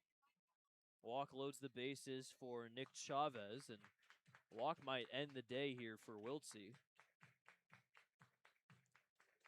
Now sitting at 95 pitches. Either way, maybe even out number 3 would be the day for him. Payoff here from Wiltsey. Fouled away off to the right side. Foul ball brought to you by Heads Construction. Choose the best, never regret it. We'll do another 3-2 here as both runners will head back. Parks to second and Nixon to first.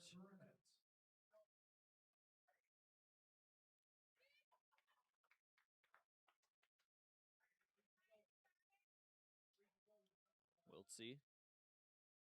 Another look back to second. Now another 3-2.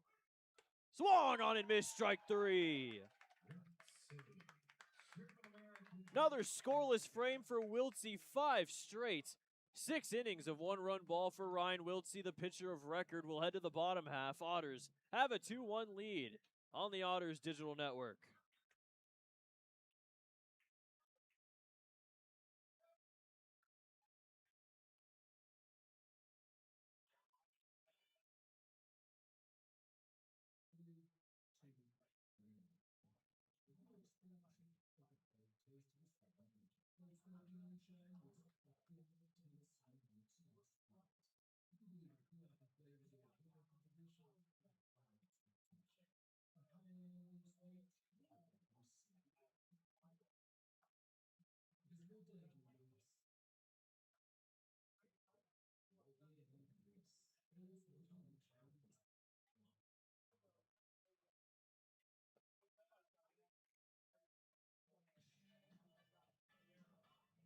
Studio B would like to welcome everyone to the Otters game this evening.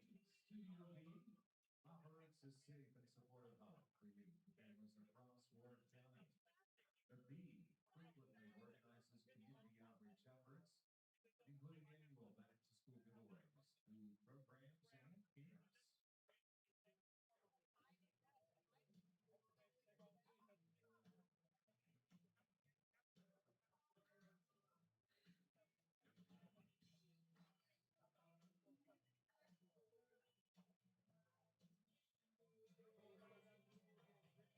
6th inning is brought to you by United Fidelity Bank, the experience you need and the service you deserve since 1914. A big 4th strikeout for Wiltsey completes his 6 innings of 1-run ball. 6 innings, 5 hits, 1 earned run, 2 walks, 4 strikeouts for him, as that will most likely be the day for him. 97 pitches, so it doesn't reach the 100 mark, but still in line for his 7th victory if this score holds. Kenny Pearson back out there yet again as he'll face off against Marcos Gonzalez, Blake Robertson, and LG Castillo. Leading off, third baseman number 2, Marcos Gonzalez.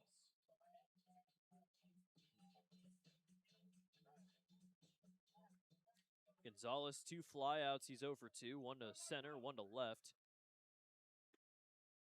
There was a time Pearson pitched against the Otters back on June 16th. He took a 97-mile-per-hour hit back off the knee. Didn't leave the game, and he ended up finishing the inning. That game he did end up giving up 3 runs, though. High chopper to third. Long throw to first from Parks is in time for out number 1. Yeah, that outing not too great from Pearson on June 16th. Robertson 2 for 2 today, 2 singles, but has not advanced from first base yet. Pearson in his 6th season in the Frontier League. First pitch called a strike on the inside edge. Lake Erie all the way since 2023. He was with Quebec in 2023. Ended up winning a Frontier League title with the Capitals. They ended up beating the Otters in the Frontier League Championship Series. Got traded before the season. In 2022, he was with the Washington Wild Things. And then was with the Southern Illinois Miners in 2021 as that one's fouled away. So Pearson spent a lot of time in indie ball. He's 29 years old from Sheffield, Ohio, which is pretty much a town over from Avon. So obviously Pearson knows a lot about the Lake Erie Crushers. He knew about him when he was a kid. He grew up going to Crushers games. Swing and a miss, and that's strike 3. Robertson goes down swinging. First K for Pearson. And that's out number 2. The left fielder, number 6, LG Castillo. I don't have any evidence to back myself up on this one. Feels like this is the type of pitcher in Kenny Pearson that LG can just absolutely rake off of. That will miss just outside, and it's ball 1. Now, Pearson has had a couple stints away from Lake Erie and has come back. Now, this season, he got his contract exercised by Lake Erie. Swing and a miss, and it's 1-1. He got traded to the Milwaukee Milkmen in the American Association, didn't play a game with them, and then got traded back for a player to be named later on May 18th.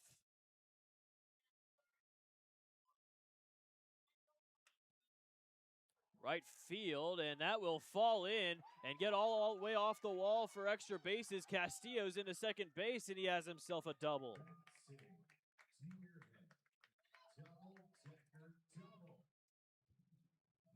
That is double number 6 for Castillo as he is into scoring position with 2 outs for Dennis Pierce.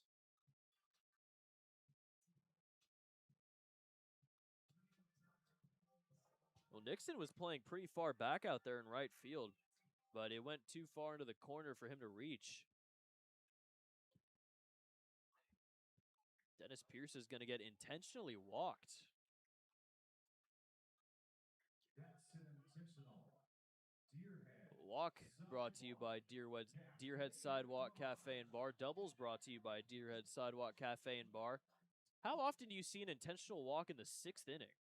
First baseman, number 9. It is to bring up the lefty on lefty with Chris Quitzer, but Quitzer also has a homer already. See if the strategy pays off for Lake Erie. First pitch from Pearson to Quitzer. Little outside. 69 miles per hour on that one. Mentioned Pearson doesn't throw the fastest, but he uses the weird arm slot and the good breaking pitches to be successful in indie ball. Castillo at second, Pierce at first, 2 outs. Chance for the Otters to get some insurance here. So that one hits the zone. The Otters are coming off back-to-back one-run victories against Gateway. Overall, 10-6 in one-run games. Or sorry, 11-6 in one-run games.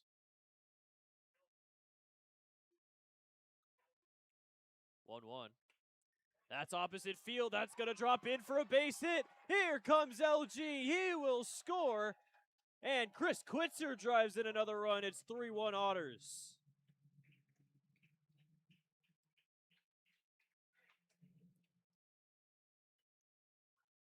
So the strategy doesn't work.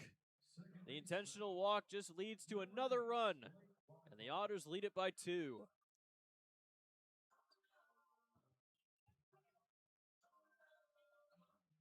First run earned to Kenny Pearson since July 12th, and it belongs to the bats of the Otts. First pitch to Barthol. That'll miss low. Run number 7 given up by Pearson against the Otters this season.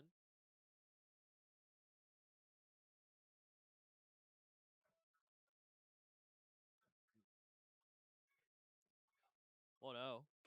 Called a strike. Now, Pearson talked about he was going to Lake Erie games as a kid. He worked the concession stands at Forefront Field back in high school. He threw out a first pitch as well in the team's inaugural season, 2009. They won the championship in their inaugural season, and it's their only championship in franchise history. Called a strike. Another one at 69 miles per hour, and it's 1-2. Top of the lineup and Ponder on deck. Run already in here in the bottom of the 6th inning. Otters looking to win their 7th straight home game and their 5th game overall. 1-2. Little inside, a little high. Evens the count up at 2 apiece.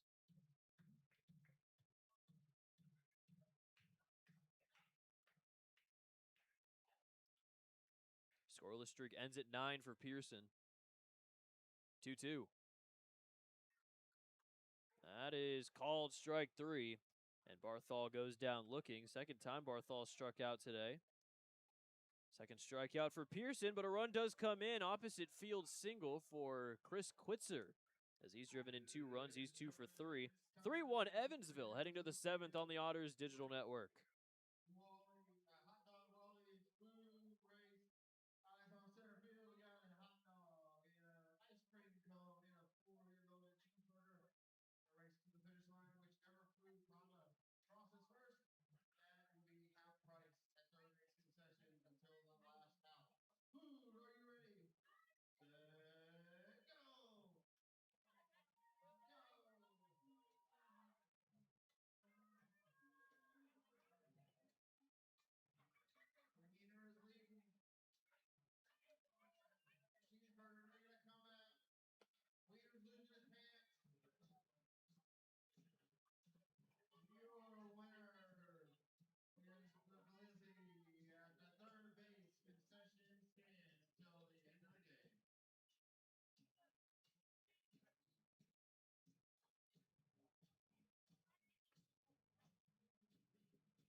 Pitching change is brought to you by the Answer Auto Repair East. Find all your battery needs at the Answer Auto Repair East, located at 2319 North Green River Road. Or give them a call at 812-475-9K. Nolan Thebe walking out to the notorious BIG. He's into the game. He has a 4.5 ERA in 46 innings pitched. Through two-thirds of an inning in Game 2 of the doubleheader yesterday. It was scoreless. He's back in here to protect a two-run lead, and it's nice to see Nolan Thebe getting some high-leverage opportunities yet again. He had a little bit of a struggle in July, and it caused him to get taken out of high-leverage spots. But now he's back in there after a few nice scoreless outings in August. It will be Chavez, Archer, and Redfield, the top three. Was expecting a lefty to get put in, possibly Eckes, maybe even Cribble, but it will be the righty in Thebe coming in here and see if he can get a scoreless top of the seventh. Keep the Otters up by 2. There's somebody warming in the bullpen for Lake Erie.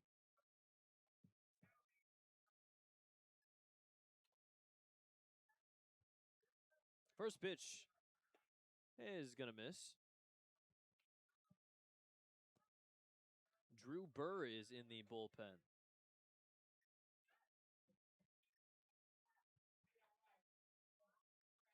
Fouled back to the netting.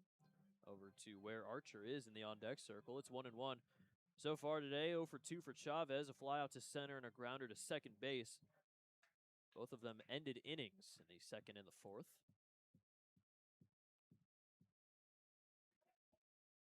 The 1-1.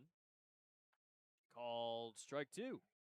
Nolan Thebe sitting at 97 professional strikeouts. So we'll see. If he strikes out the side, he'll reach the big hundo.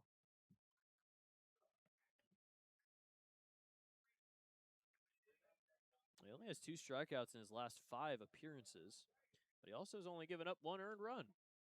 So hasn't really needed the strikeout to be effective so far. In August, 1-2. Little outside.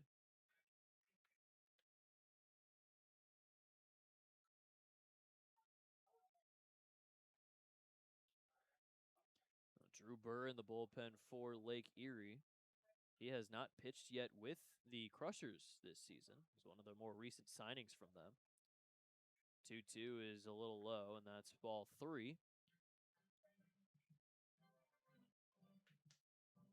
This is the second time Thebe's pitched against Lake Erie this season. First time was on June 9th. He threw 2/3 of an inning, gave up 3 earned. He walked 4 and gave up a homer. It was a little bit of a rough one for Thebe, and maybe looking to get some revenge here against Lake Erie, some long-term revenge. It's been a while since Thebe last pitched against the Crushers. Payoff pitch to Chavez. That will miss low for ball 4.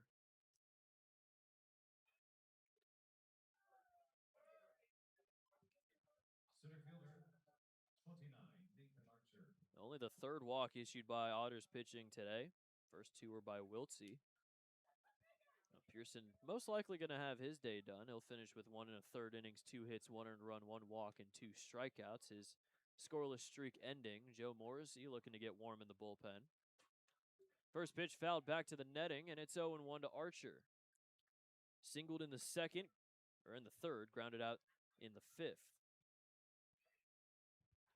First time not leading off an inning this game 1.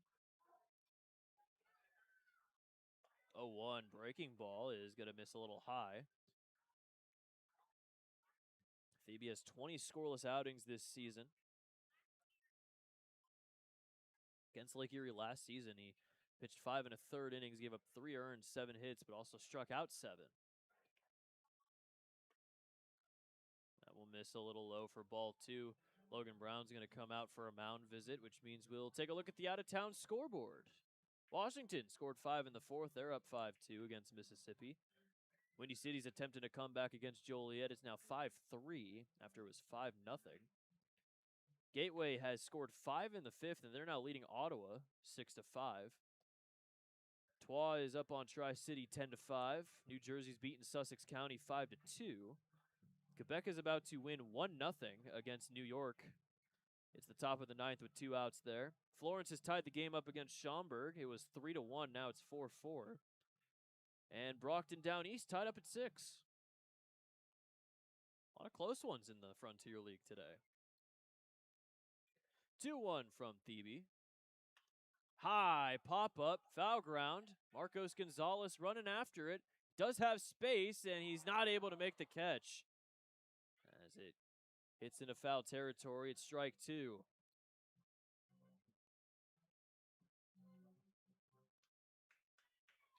A bit of an unfortunate one right there. Definitely an out that the Otters needed to get. Still a chance, though. It was just strike 2. Thebe can get this second out, maybe even a double play ball. Otters are now 7th in double plays turned this season, after last week turning 13 of them. 2-2. Fly ball into right field. Robertson is right there, and he'll make the catch for out number 1.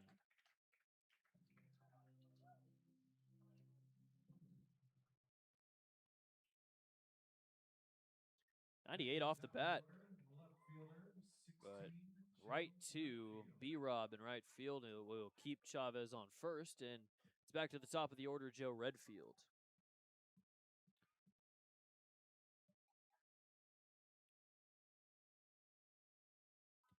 Thebe's first pitch. High fly ball into deep right field. That one's going to go foul. Somehow made it back into the stadium. Made a weird hop over to where Joe Morrissey's pitching.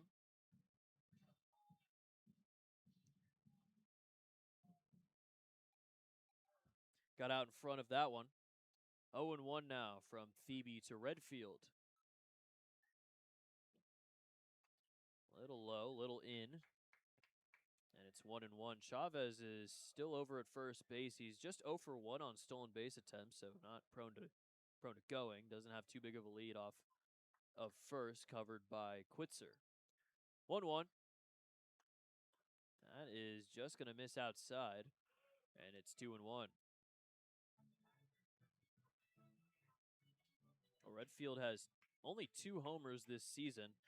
Hit his first homer of the year against the Otters back on June 17th. The second one was on July 22nd against Washington. As time is called, there's a ball on the field. I made it all the way near right center. How did it get over there?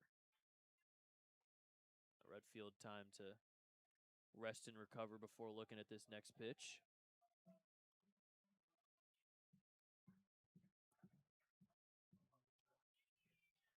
Lake Erie this season, when wearing their black jerseys, 13 and 18. It's the jerseys they've worn the most, and it's not necessarily close. 2-1. High pop-up on the infield, left side. Monty Jones will make the catch, and that's out number 2. Another scary one, but Jones is there. And 2 outs now, leaving Chavez on first. Jared Watkins.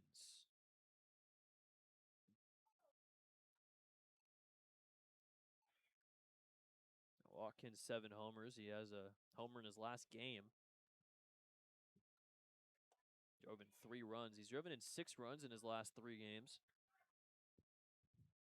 8 for 14. And 0 for 2 right now. A couple of flyouts and a sac bunt. 1-0. Is going to miss a little high. Walk would put 2 on for Pavin Parks, who's reached 3 times today, but is only 1 for 2.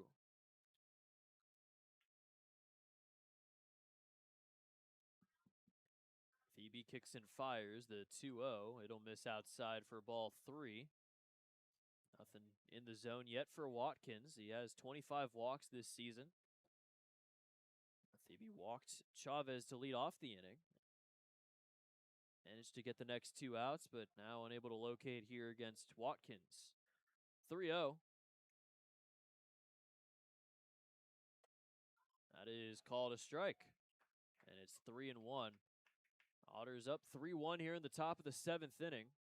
3 runs, 8 hits, no errors for Evansville, 1 run. with 5 hits, no errors for Lake Erie. 3-1 from Thebe. Bopped up, foul, and it's 3-2. Like to wish happy birthday to Rossi. Overhead foul ball brought to you by Heads Construction. Choose the best, never regret it. Chavez is going to get a head start over at first base. 3-2 here with 2 outs.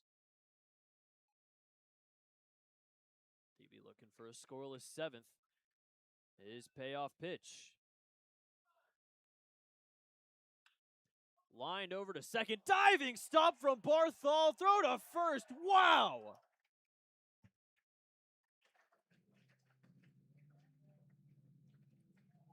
What a play by Blake Barthol at second base. And that'll do it for the top of the 7th inning. That is insane. Look at that. Saves a hit. Throw to first. Beautiful. Time to stretch. 3-1 Otts. Take me out to the crowd. Buy me some peanuts and Cracker Jack. I don't care if I ever get back, and we'll root for the Otters. Let's pay no when it's a shame. For it's 1, 2, 3 strikes, you're out at the old ball game. Nicely done. Let's get some more runs.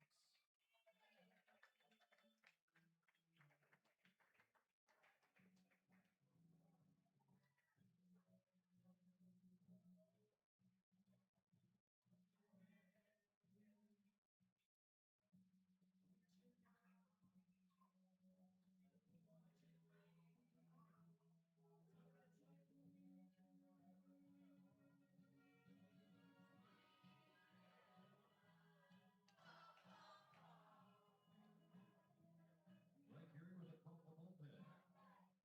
15, Trooper into pitch. Burr is on the mound. Chavez behind the plate. Pitch against your batteries powered by the Evansville Otters East. 2319 Montgomery Road, 812-475-9000. Tell them Zane and the Otters send you. Another pitching change here for Lake Erie in the bottom of the 7th inning. The 7th inning is brought to you by Jacob's Pub. Jacob's Pub is proud to support the Evansville Otters in the Jacobsville neighborhood. Be sure to check out First Fridays at 607 North Main Street. It is the Lake Erie Crushers debut for Drew Burr. Drew Burr signed back on Tuesday with the Crushers after spending earlier this season with the Hagerstown Flying Boxcars. Pitched in 6 games, only 5 1/3 innings, gave up a decent amount of earned runs, runs in general. This is his first outing with the Crushers. 8.33 ERA with Hagerstown after his collegiate years with St. Louis, Bellarmine, and Indiana. He was a Hoosier. He'll face off against the top 3 in the order to lead off the bottom of the 7th, Ponder, Jones, and Brown.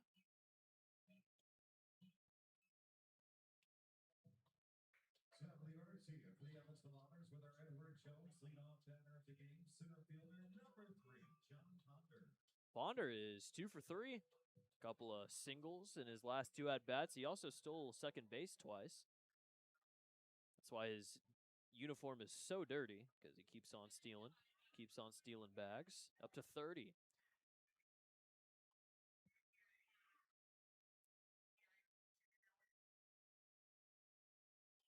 So for Burr, this is only his 7th professional outing, technically, because of the 6 he was with Hagerstown, as that one's fouled away. His last outing, as we'll already have a mound visit, his last outing was on August 7th against the York Revolution. 2 hits, 2 earned runs, 2 innings pitched with a walk and a strikeout. Season high in earned runs was 4. That was back on July 26th against the Long Island Ducks, but got his only decision, they got the loss on July 31st against Gastonia. Gave up 3 runs. None of them were earned. Struck out 3 and earned the loss there. Swing and a miss, and it's 0-2.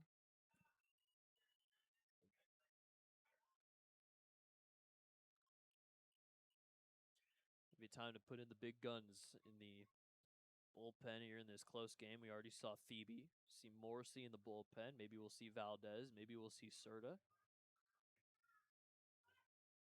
0-2 fastball is high and inside.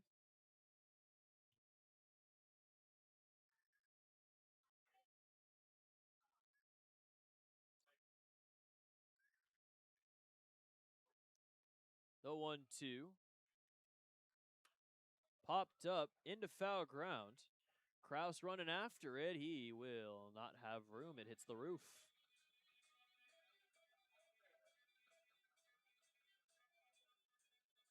Drew Burr, last season with Indiana, had an ERA a tick under 2 in 22 2/3 innings. Was on the NCBWA Stopper of the Year preseason watch list. 12th best ERA in Indiana's history among pitchers with at least 50 innings pitched in a career. A little high, and it's 2-2.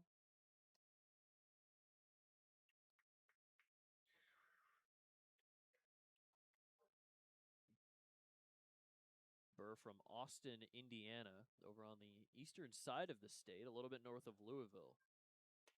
High for ball 3. Only 4 walks in the 6 outings for Burr with Hagerstown. 1 walk in 4 out of 6. Has not walked multiple batters in an outing in his pro career.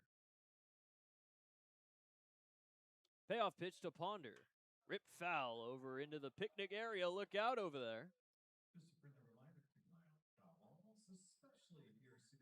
Well, tomorrow at Bosse Field, some more fun. First responder night. A nice Saturday. It's going to be a little warm, but if you can take the heat, then pull up to Bosse Field. It's going to be a good one. The Otters are looking for their 7th straight home win, so they're going to most likely win a game here. There's a fly ball into center field. Making the catch out there is Archer for out number 1.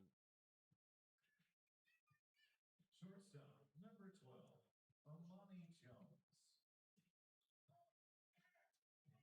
If this score holds, the Otters will win their 5th straight game. Their season high is 6 overall. That was between June 11th and June 17th. Coincidentally, 3 of those games were against Lake Erie.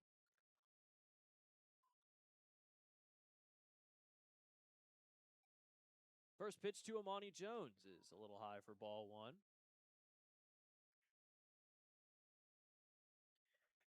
Burr would have pitched more innings last season, but he did miss a little bit of the last 2 months of the season. He had an arm injury. Took him out of commission for a little bit. Fouled away off to the left side.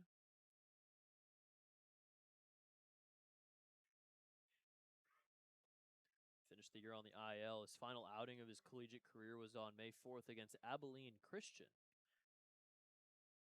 He led the Big Ten in ERA among pitchers with at least 20 innings. 1-1. Fouled away yet again, pretty much to the same spot, and it's 1-2.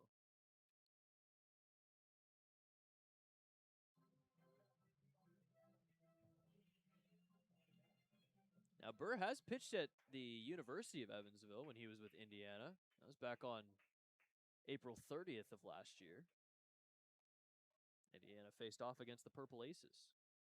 Little high, and it's 2-2.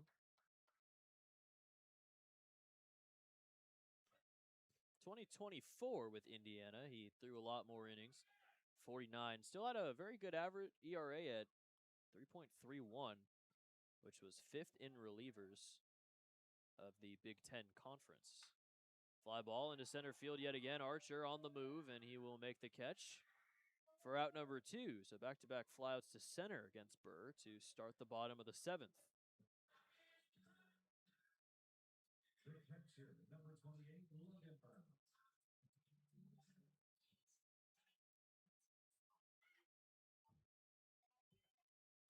Burr looking for a 1-2-3 inning in his Crushers debut.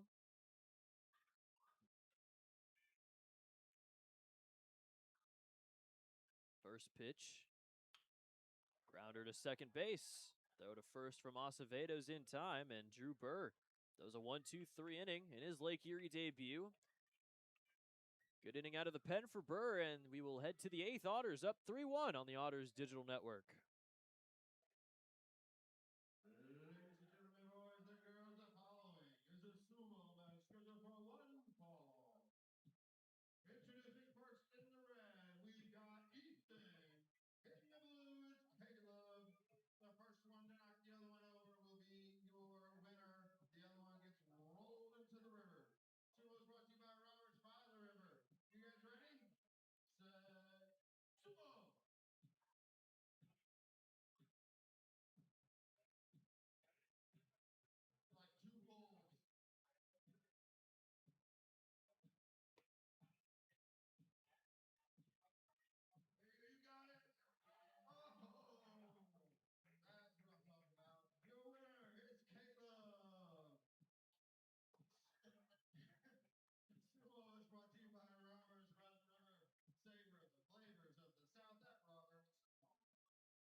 New pitcher into the game for Evansville. It is Joe Morrissey.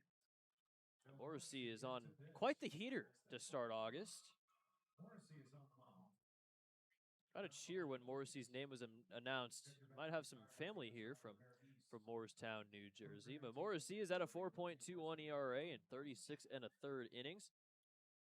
His last 3 outings, no earned runs, 4 strikeouts, each of them. 6 against Joliet, 1 and a third, 4 strikeouts, got the win. On the 8th against Washington, 3 and a third, season high, 3 and a third, no earned runs, 4 strikeouts. Yesterday against Gateway, 2 innings, no earned runs, 4 strikeouts. The dude's striking everybody out. 12 walks, 41 Ks. It will be Parks, Kraus, and Benjamin leading off. First pitch fly ball into right field. Blake Robertson has plenty of room, and he'll make the catch for out number 1. A good start. 1 pitch, 1 out for Morrissey in the 8th.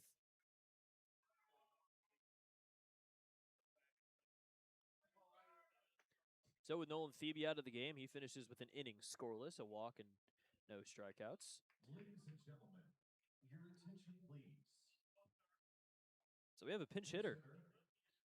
Lake Erie, 13, Jacob Tobias. So Kraus is out of the game. They're really now going with the oops all lefties lineup. They have all of them in there. There is 1 true righty and 1 switch hitter. 7 lefties. Jacob Tobias is in the game. First pitch is called a strike, and it's 0-1. Kraus finishes 0 for 3, 2 flyouts to right field and a strikeout. All of them were against Wiltsey. 0-1. Fly ball, that's going to get into the gap in left center field. Ponder dives and makes the catch.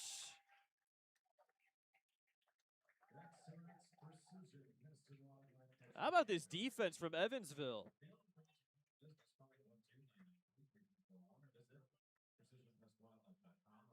That one was looking like a gapper. Ponder should have known. He's got the speed, and he's got the defensive ability to lay out and make that grab for out number 2.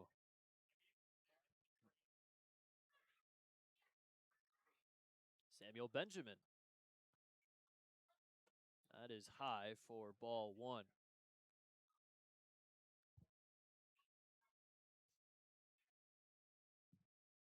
Benjamin 0 for 3, a couple flyouts to right field and a grounder to second base.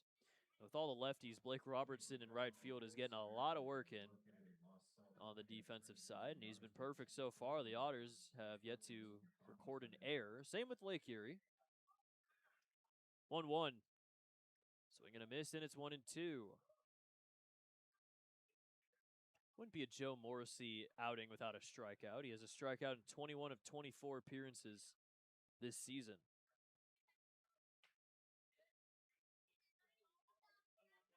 1-2. There's a ground ball over to second base. Barthol will bobble it at second base, and Benjamin will reach. So called an error on Barthol. It'll be the first error of the day for either side. And that'll bring up Chase Nixon, runner on first and 2 outs. Take a look at the replay on the Ponder catch. I'm not sure which catch was better, which play was better, Ponder's or Barthol's to end the 7th. It's a pretty hard task to take. First pitch a little low for ball 1. Nixon is 1 for 3, hit a liner off of the leg of Wiltsey and ended up going into right field for a base hit.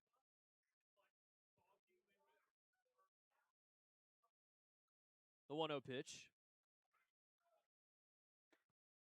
Called a strike, and it's 1-1. First time Benjamin has reached base today. 1 for 2 on stolen bases, so not necessarily a stolen base threat, as about a 2-step lead off of first with Quitzer covering him. 1-1. Just outside, and that's ball 2. So Otters up 3-1. It is 3 runs, 8 hits, 1 error for Evansville, and 1 run, 5 hits, no errors for Lake Erie.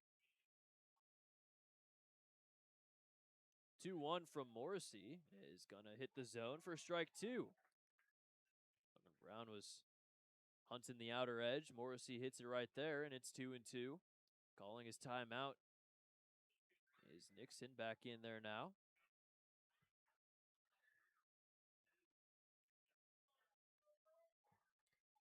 Morrissey look back to first. Now kicks and deals the 2-2. A little outside for ball 3. So Benjamin is going to go here. 3-2 with 2 outs. Lake Erie, somebody else warming in the bullpen. It is Adam Brower. Payoff from Morrissey. He struck him out. Wouldn't be a Joe Morrissey outing without a strikeout. And he gets that one there to end the top of the 8th. We'll head to the bottom half. 3-1 Evansville on the Otters Digital Network. Fans of the Otters, it's time for the Legends Dip, brought to you by AZ Pizza. Whose pizza, the most still, the jalapeno face, whatnot. It was good. Over there on the first base side, we've got some local legends. One of them is Benjamin Bossy, who Bossy was named after William Henry Harrison, who Harrison was named after, and Evan the Otter, who this team is named after. They'll be racing around the warning track. The first one to come to the finish line is your winner. Make your choices now. Ready, set, go.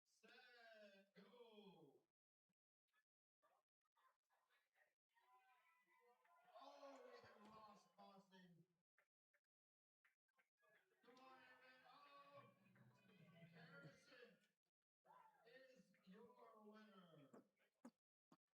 His head fell off. Good job, Bossy.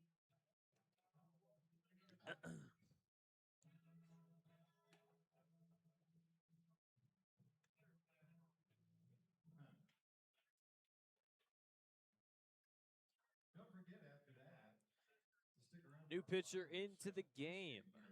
Never mind. No, Brower's not out there yet. It is still Drew Burr. Now the 8th inning is brought to you by McMahon Exterminating. Remember, who can help with all of your pest control needs, McMahon can.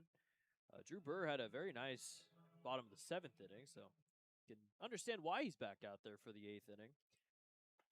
It will be Gonzalez, Robertson, and Castillo leading off. And Alex Valdez is warming in the bullpen.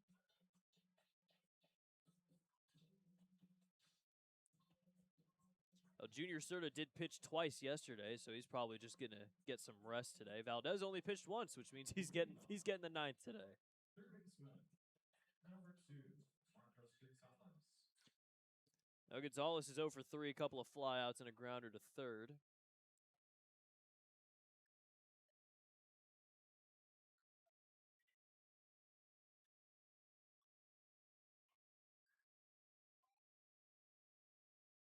Morrissey gets out of the 8th inning with a strikeout of Nixon. The second time Nixon has struck out today.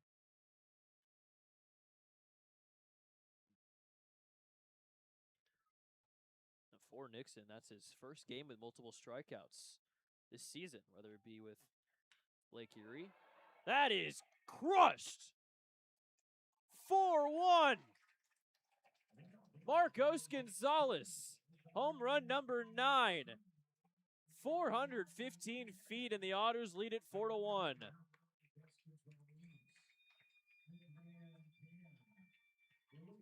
Make it 3 home runs today, all solo shots. And some more insurance in the bottom of the 8th.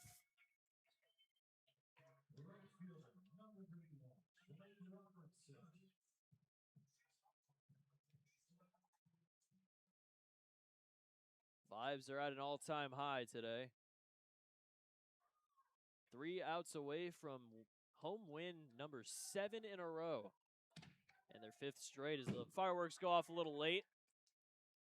Just a little tease for that fireworks show coming up. There's a fireworks show. There is a fireworks show. First pitch missed for ball one. Now there's smoke in left center field. That's going to cover the Jumbotron. 1-0 is going to miss a little high.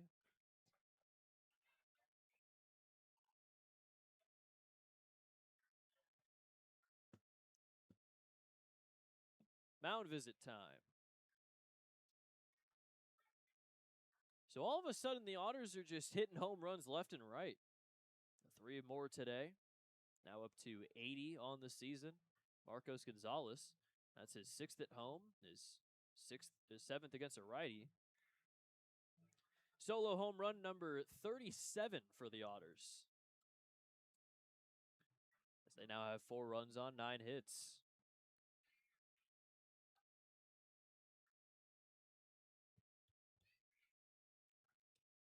Another one high.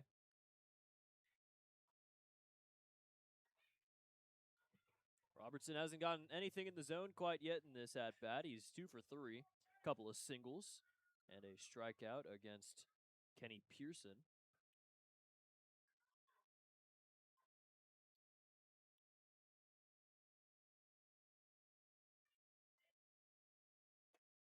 Big swing and a miss, 3-0, and he misses. It's 3-1.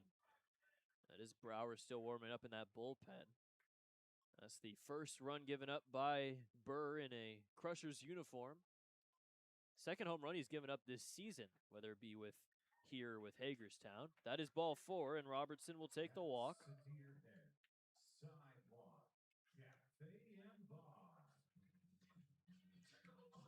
Home runs brought to you by McMahon Exterminating. The walks brought to you by Deerhead Sidewalk Cafe and Bar. Number 6, LG Castillo hit a Kenny Pearson off speed to the right field corner. Got himself a double, ended up coming around to score. First pitch a little outside for ball 1. Re-looking at everything, Joliet's up 9-8 on Windy City. What is going on? Joliet scored 4 in the 5th, and Windy City responded with 5. That's into center field. Archer making a move at it. He'll make the running grab for out number 1, as Robertson will head back to first base. Leave it to Windy City to just always play games that take 4 hours. Ottawa Gateway tied up at 6 in the 7th inning. That'll do it for Burr. He'll come out of the game here. We'll finish up the out-of-town scoreboard. Schaumburg's beaten Florence 6-4 in the bottom of the 8th inning. If they lose and the Otters win, Otters are going to be 2.5 games up on Florence, which is always nice. Down East Brockton tied up at 6 in the 9th. Out comes Burr. In comes Brower. We'll take a quick break on the Otters Digital Network.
Studio B would like to welcome everyone to the Otters game. Studio B operates a safe and supportive hub for youth and families across Fort County. You know, sometimes you tell white lies. Sometimes you lie on accident. Sometimes you lie on purpose. I lied on accident. Brower's not in the game. It's Jagger Duquette. Apologies. He has a 5.06 ERA in 10 2/3 innings. More recent signing signed back on July 22nd. Last outing was against Florence on Wednesday, scoreless inning with a strikeout. He has 12 walks to 8 strikeouts with at a 1.78. Dennis Pierce will be the first man to face off against him with a runner on first and Robertson and a run already in on the solo homer from Marcos Gonzalez.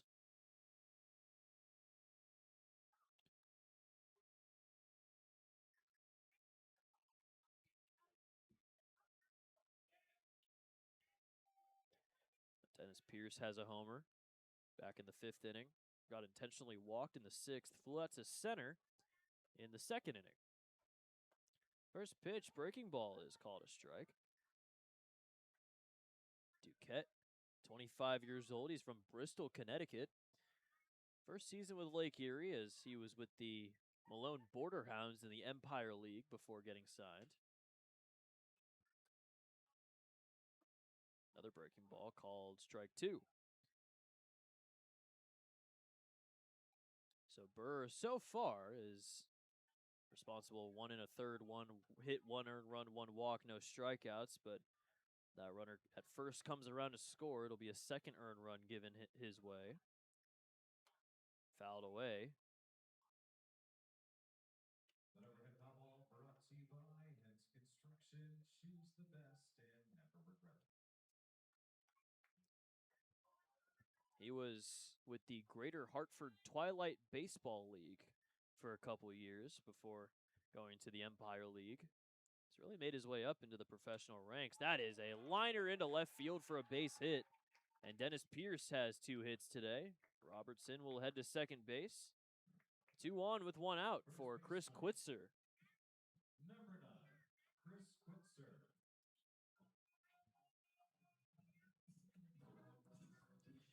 Oh, Quitzer's having himself a day. 2 for 3, a homer, 2 RBIs. It's been a good one for him. It's his 4th multi-hit game. Hit his 2nd homer. Has 2 on here with 1 out. First pitch from Duquette is called a strike.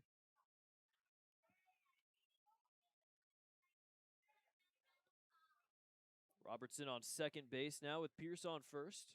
Only 1 out here in the bottom of the 8th. Otters looking for some more insurance. 0-1 from Duquette. Lined over to first. Nice grab. Throw to second. And it's a double play. So Jacob Tobias over at first base coming in for Kraus and immediately making an impact defensively. As he gets the double play, it is a 3-6 that ends the inning. We'll head to the 9th. Otters 3 outs away as Alex Valdez will look to shut things down and give the Otters their 5th straight win.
Otters with a call in the bullpen as we head to the 9th inning. Alex Valdez in to pitch. This is on the mound. Round behind the plate. It's powered by the Answer Auto Repair East. Find your better means at the Answer Auto Repair East. 2319 Redford Road, or give them a call at 812-475. It is 4-1 in the top of the 9th. Otters on the brink of win number 50 this season. As Alex Valdez is back out there, he pitched yesterday in Game 2. He pitched on Tuesday. He has not given up an earned run since July 21st against Mississippi. Today, pregame, he received his little placard for winning the Frontier League Pitcher of the Week along with Andy McCauley and Commissioner Steve Tassler. .302 ERA, 44 and 2/3 innings. He'll face off against Acevedo, Chavez, and Archer. First pitch called a strike, swing and a miss. Wiltsey in line for the win still. That one's outside for ball one. Garbrick would get the loss.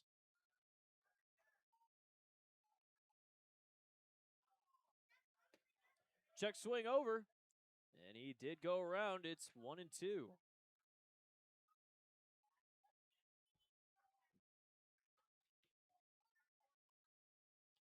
Seventh straight home win would be a new season high for the Otters.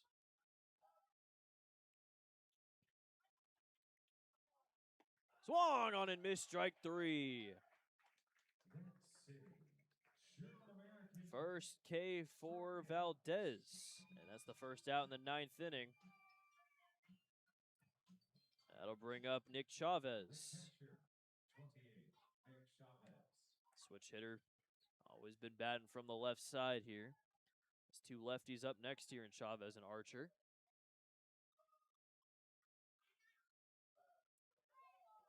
Some cushion for Valdez. First pitch lined right at short, and Jones makes the catch for out number 2. Lake Erie down to their last out, down by 3 here in game 1 of the series. Crowd of almost 2,300 waiting to see if the Otters can get win number 50. All comes down to Nathan Archer. 1 for 3. Has that single in the third inning, but otherwise a grounder to second and a liner to right. There's a liner into right, but that one's on the ground, and it's a base hit. Back to the top of the order, left fielder, 16, Joe Redfield. A good piece of hitting from Archer, 100 off the bat, and sends it into right field for a base hit. That's hit number 6 for Lake Erie, their first hit since the 6th inning. Back to the top of the order in Joe Redfield.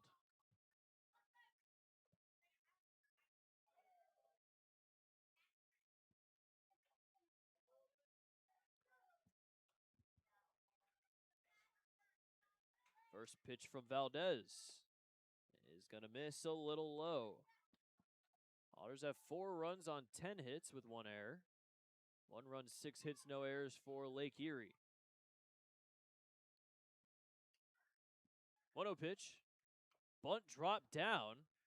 Over to Brown. Brown slides. Throw to first. Not in time. And Redfield will reach on the infield single. That was a great effort from Logan Brown, but the bunt is dropped down perfectly there. A high chopper. And yeah, Redfield does make it by about half a step. That'll bring up Jared Watkins.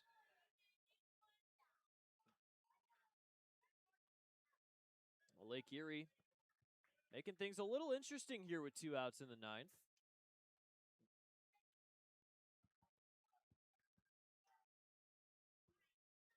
First pitch from Valdez to Watkins. A little low and in for ball 1. Watkins 0 for 3. His last at bat, he grounded to Bartholomew, made a very nice diving catch over there and throw to first to end the 7th. 1-0. Fly ball into center field. Ponder will let that one drop out in front of him. Rounding third is Archer. He will come in to score. And the scoreless streak from Valdez is over as Lake Erie brings a run across. It's 4-2. Third baseman, 23, Pavin Parks. Now that'll bring up Pavin Parks here with 2 down still, 2 on. The tying run is now on base. Mound visit here between Valdez and Logan Brown. 12 straight scoreless outings. Longest streak of the season by an Otters pitcher. And it is over here. But a opportunity still to get the win here. Get Pavin Parks out. And head back to the locker room. A happy bunch at 50 and 32. First pitch to Parks He's going to miss high for ball one.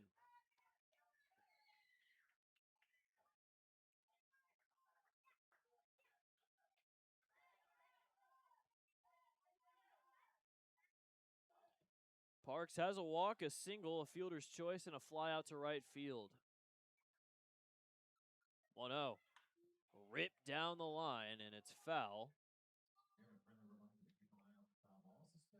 Makes it 1-1. 108 off the bat of Parks. Got out in front of it, though. Parks leads the team in homers and RBIs, but also leads the team in strikeouts. Still at that 99 mark.